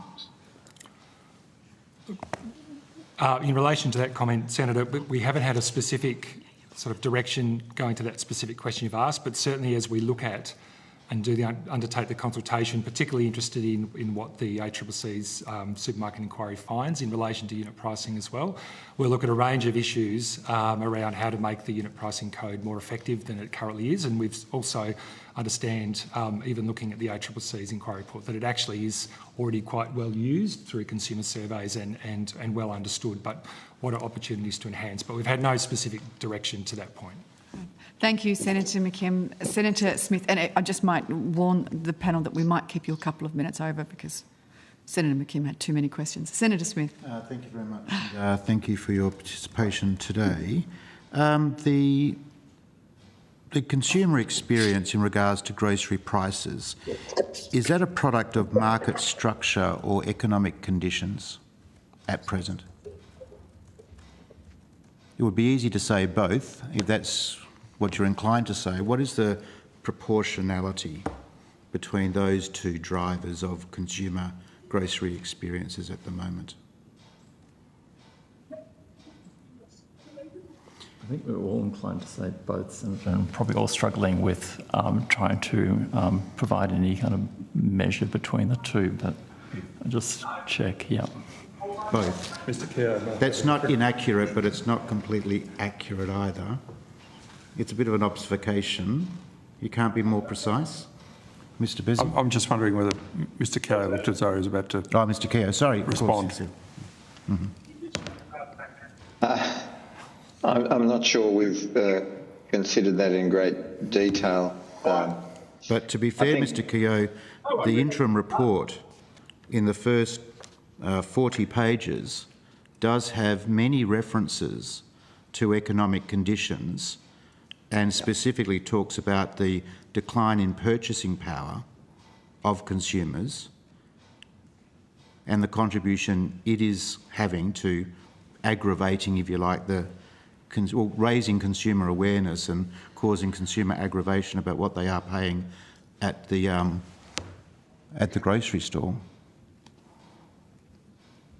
Yeah, and certainly we noted that, for example, the rates of food and grocery inflation are about the same as the CPI.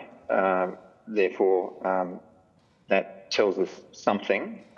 We also noted that the rate of food and grocery inflation in Australia was generally lower than in most OECD, in fact, virtually all OECD OECD countries over the same sort of period from 2019 to 2024. So we certainly made those observations. We also noted that, for example, input costs, fuel had risen about 50% over that period, electricity about 10%, wages about 15%.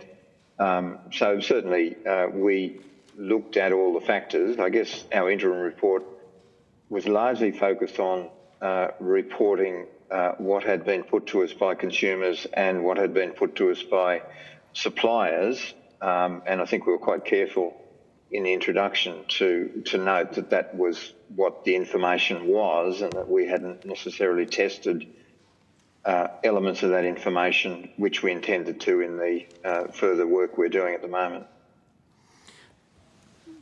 So when we think about competition issues more broadly, and this applies to aviation, not just to supermarkets, my observation is that what doesn't get enough consideration are those barriers to entry that prohibit the entry of new participants and therefore might sort of dampen, the lack of entry of new participants might dampen competition. So when we think specifically about supermarkets, what are those current barriers to entry?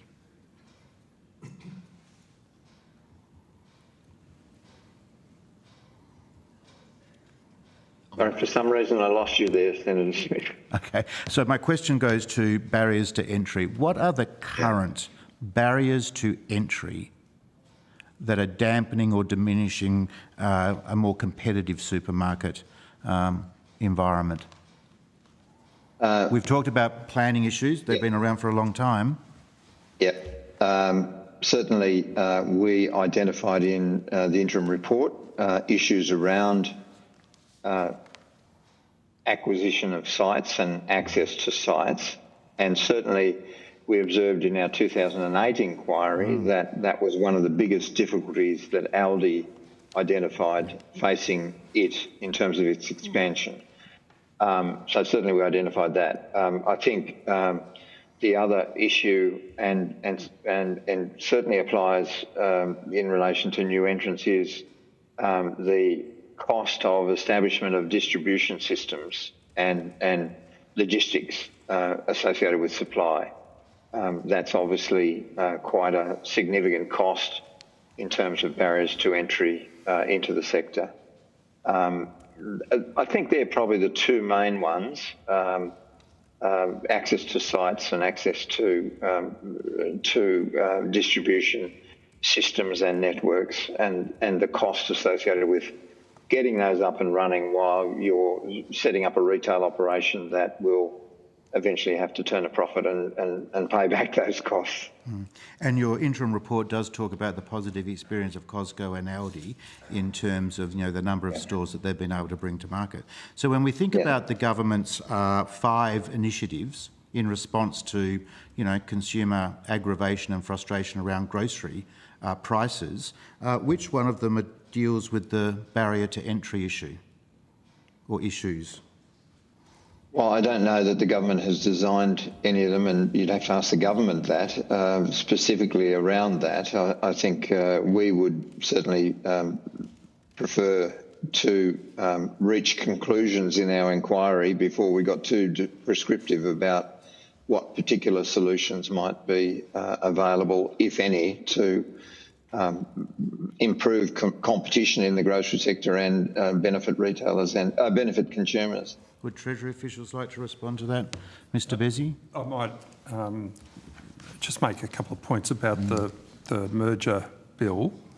There are some significant powers that the Commission will have when assessing mergers, which will enable it to better deal with the issue of land banking. It's got the capacity to look, for example, That's 2 years away, Mr Bezzi. Serial acquisitions. It's 2 years away, so Australian consumers have to wait 2 years for possible merger reform benefits.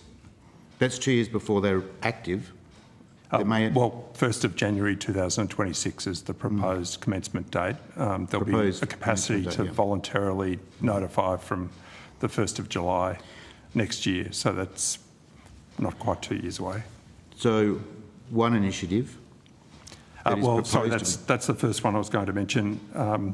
Serial acquisitions is a really important aspect of the assessment process that the Commission will go through in assessing mergers.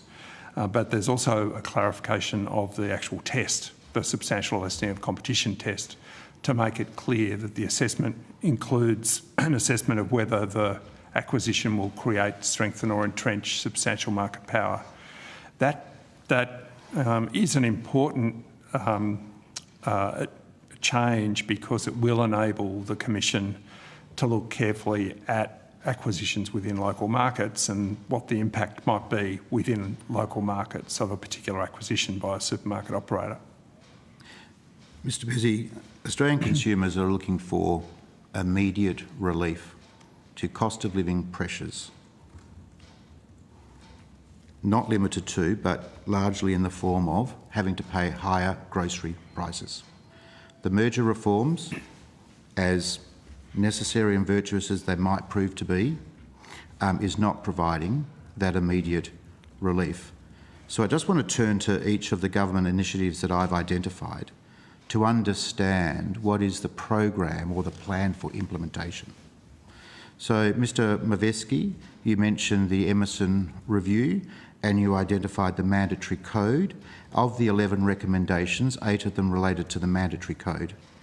You said that draft legislation and draft regulation was being consulted on. When is the expected delivery of the regulation in its final form and the legislation in its final form to Parliament? So on the legislation question, we're on track to do it this year. Sorry? So for legislation, we're on track to do it this year. Have you introduced this year? Yes. Final 2 weeks. 2 weeks. So yes, that's right. I mean, obviously it's a matter for government, but we are working to find. You're on track. Yeah, we're on track. So if Mr Lee doesn't present it, it's on his shoulders because you're on track. Okay, that's right. Don't expect you to comment to that. And the regulation? The regulations, obviously, we're still consulting, so it will depend on the extent of the consultation feedback that we receive. But we believe that we should be able to finalise them well ahead of 1st of April 25, which is when the current voluntary code is due to sunset. Well ahead of April 2025? Yes. Beyond the Christmas period? Yep. Beyond the summer holidays? The other recommendation that Mr Emerson made was in regards to the anonymous complaints mechanism. Can the ACCC advise me when that is expected to be implemented, up and running?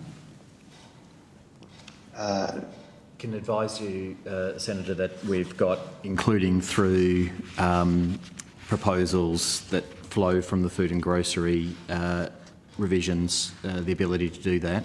I can't give you an exact date, but we are progressing a program to develop that as we speak. So if I heard you correctly, is the establishment of the anonymous complaints mechanism dependent on the passage of the legislation and the regulation? No, it's not. Not necessarily. Okay.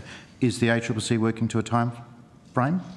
We certainly have time frames in mind. I can't tell you those now. We can come back to you with those. Right. You can't remember them? No, that's right. This year?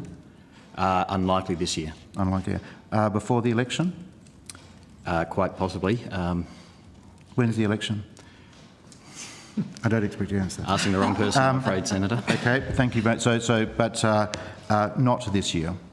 It's unlikely it will happen. Is it necessary to legislate the complaints mechanism? No, it's not. Thank you. The Emerson review also recommended a code supervisor. When will the code supervisor be in position?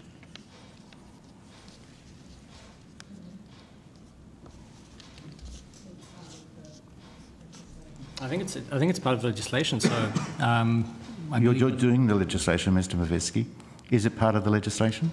Sorry, it's part of the recommendations to form part of the new food and grocery code. I know that's my line of inquiry. Yeah. Very. So is it going to be part of the legislation that's presented to the Parliament in the final 2 weeks?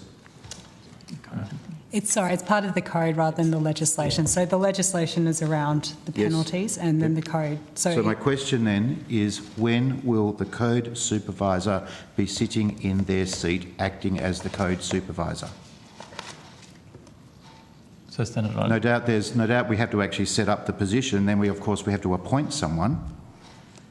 When will the first annual report of the code supervisor be released? Calendar year 2025, calendar year 2026 or calendar year 2027? Senator, that is dependent on when these things get finalised and decisions of government. It's obviously it is quite within the capacity of government to have a person ready to go when the provisions take effect. We also have a slightly different role, but not unrelated. It's within the capacity. I'm interested, Mr. Kelly, because to be fair, and we can talk about other sorts of issues, the government's is tardy when it comes to acting on issues like this with speed. The Prime Minister on the 2nd of October made an announcement around various initiatives. I'm interested to know when Australians can expect these initiatives to be implemented.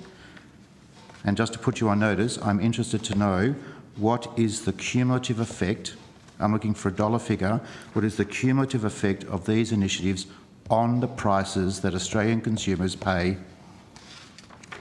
at the till?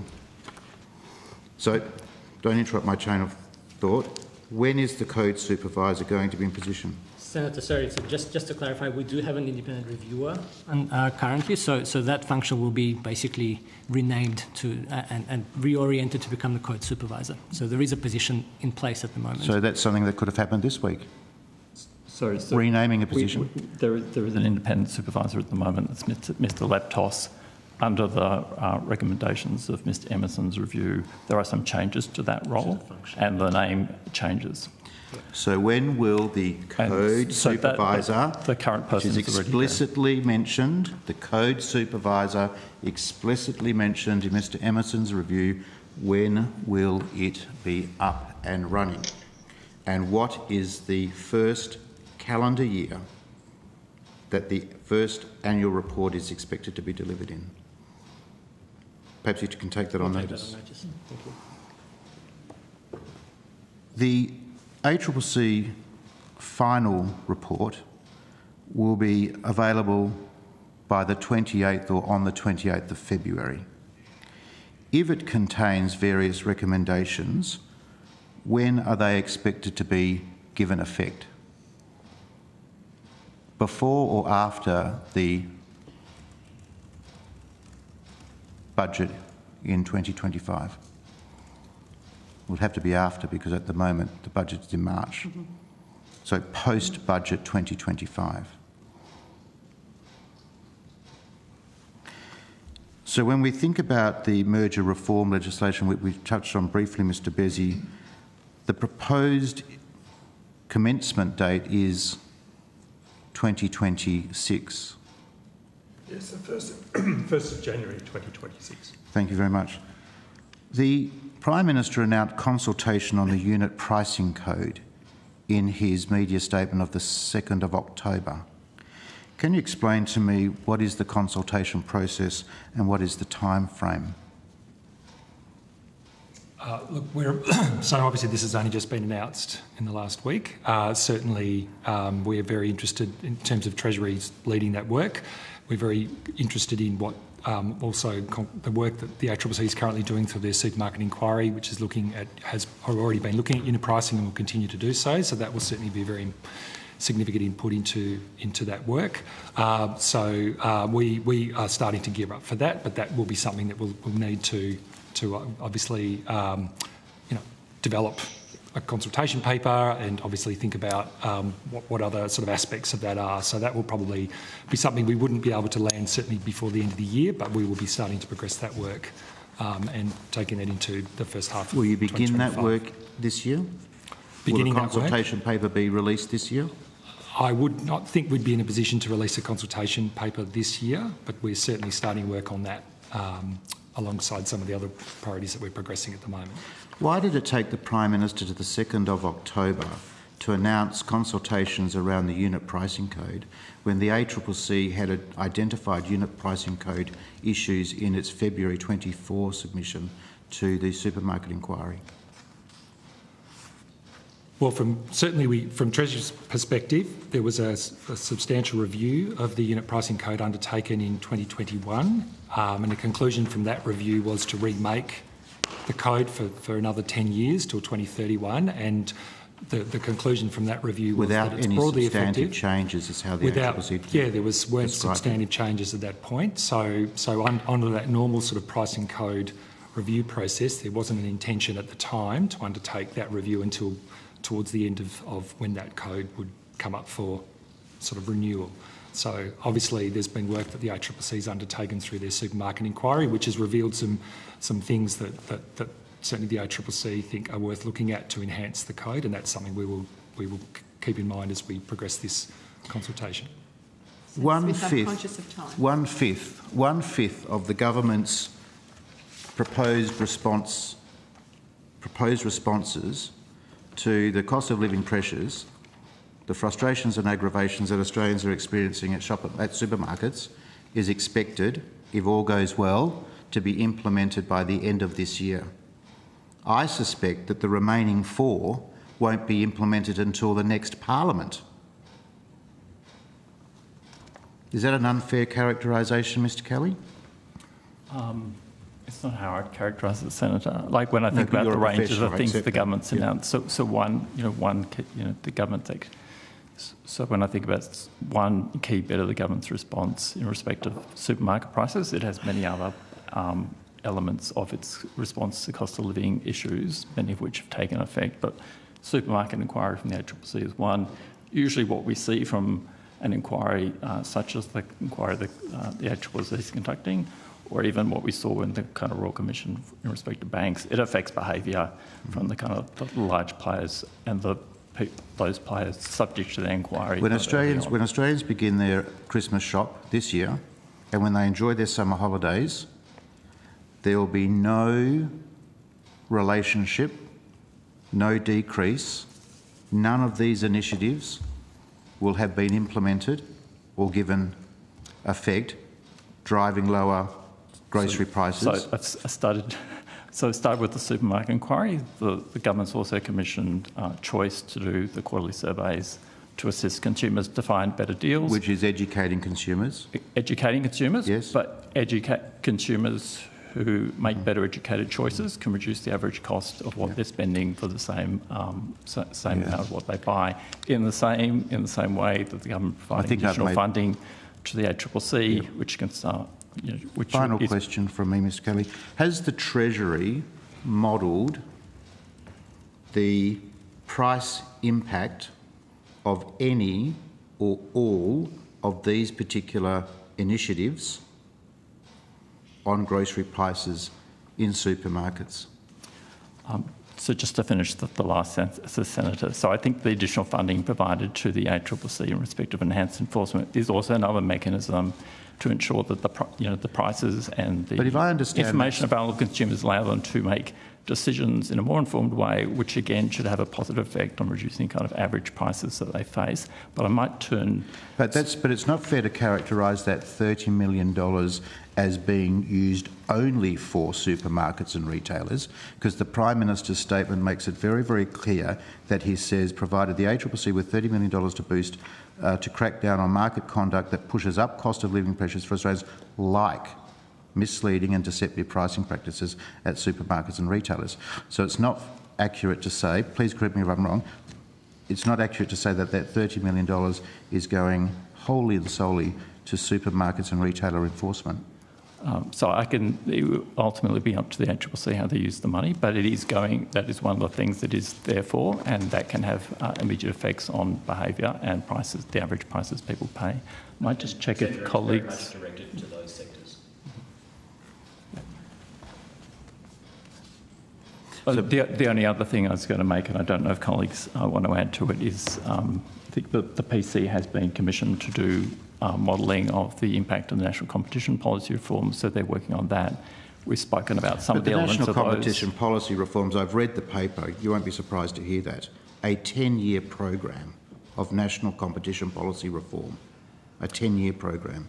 Anyway, Mr. Kelly, my final question was, has the Treasury modelled any or all of these initiatives to ascertain, estimate what the expected price reduction will be for Australian consumers when they do their weekly or fortnightly grocery shop? So, Senator, just to complete the kind of last answer, which is partly an answer to this. So, one of the items Senator when I see winding me up, not winding you up. In my list of 5 goes to national competition policy, including in commercial planning and zoning supermarkets. So that is being modelled. The others, I don't think, are capable at this stage of being modelled. So we don't have precise estimates. That is a proposition that has been around for a very long time. I think even since 2008 it's been talked about. Senator, there are probably estimates from a very long time ago as well, but the modelling has been redone. And just to finish off that answer, the PC has on its website that it is expecting to provide a report to government on the 1st of November with that modelling in it, and that's modelling a range of reforms that have been put to the PC. And if the government chooses to accept any of those recommendations, again, I don't expect them to be implemented until the next parliament. They're certainly not suggesting they're going to be implemented in this parliament.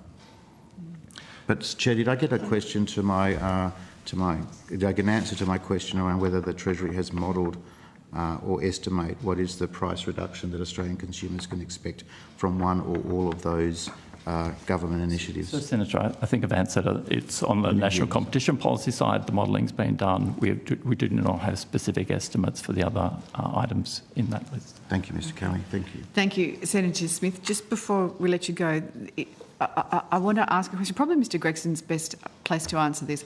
The previous government instituted a policy around the consumer data right, which was specifically supposed to improve competition in a number of sectors, allowing consumers to safely share their personal data between service providers to get a better deal, or potentially across sectors to allow for innovation. The consumer data right, while still ticking over, does seem to have slowed down in its urgency of the rollout, and I know that a number of sectors have actually been struck off the implementation program, like telecommunications, like superannuation, like insurance, all sectors which have affect consumer experience. One of the sectors that was mooted at one stage was loyalty programs in supermarkets and also in airlines. I wonder if that's something that has been raised with either through Treasury or through the ACCC as to a sector that could share data in the hope that it would allow new entrants, removing those barriers to entry to new entrants, or potentially innovations within a sector that would bring down prices. Mr. Gregson? Probably best directed to Treasury, who have the policy role there. But the sectors that have come to us, as you know, Chair, is banking and electricity. They're done. They're implemented, and we're now consolidating those, trying to ensure that consumers are getting the benefits in those sectors. Future designation sectors are a matter for the government through the Treasury. Yes, Senator, so I can add to that. So, as you said, so I think some time ago now the government indicated it was pausing the expansion to certain sectors. The one sector that's in train, which we will hope by early next year will be completed, is the extension to non-bank lenders, the kind of non-bank lending space. So there is still expansion in the system, but the focus, and this was set out in the minister in a speech from the minister recently, is on certain kind of key use cases that we want CDR to support, continuing to ensure it's the kind of safety and security of the system is there, and beginning to work through experiments. And so experiments kind of get us into the action initiation space, such as account switching in energy. So as we're kind of thinking about the experiments we do and the kind of the reset for the CDR we're involved in, we are conscious of and actively thinking about what are things that actually will have potential impact on kind of cost of living. The reset to the CDR, I know that that's a phrase that's been used before, does feel like a slowdown. We are well behind the original intention of implementation, that there would be concurrent sectors that would be providing, that from which consumers could access their own data and safely share it with others. Can I just confirm, loyalty cards for supermarkets or airlines is not a sector that has been recommended as part of that rollout?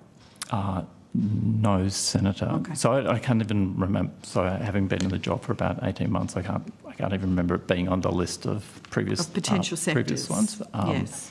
I mean, you can get data sharing and you can have these things through CDR. Sometimes issues around data sharing and the effective and competition can be achieved by other means, and they're about sharing the data sets or kind of allowing new competitors to access, say, the metadata from... To remove the barriers to entry. To remove the barriers from entry, but innovation. they're not, they're forms of dealing with competition issues around data which are not, in a sense, they're not a CDR solution, they're about making data sets available on a de-identified basis. And so I don't know if those issues have been coming up in the ACCC inquiry. There's certainly an issue in, say, the digital platform space, and some of the issues, the actions other governments are taking. Yeah, it's just, I suppose it's an innovative approach to removing those barriers to entry and encouraging competition and innovation that perhaps hasn't been considered by government. All right, I think we'll let you go. Thank you very much for staying over time. It concludes today's proceedings. The committee will appreciate if answers to questions on notice are returned by close of business on Friday the 1st of November 2024. I thank all witnesses who have given evidence to the committee today, and I also thank Broadcasting and the Secretariat for their patience, and I declare this hearing adjourned. Thank you.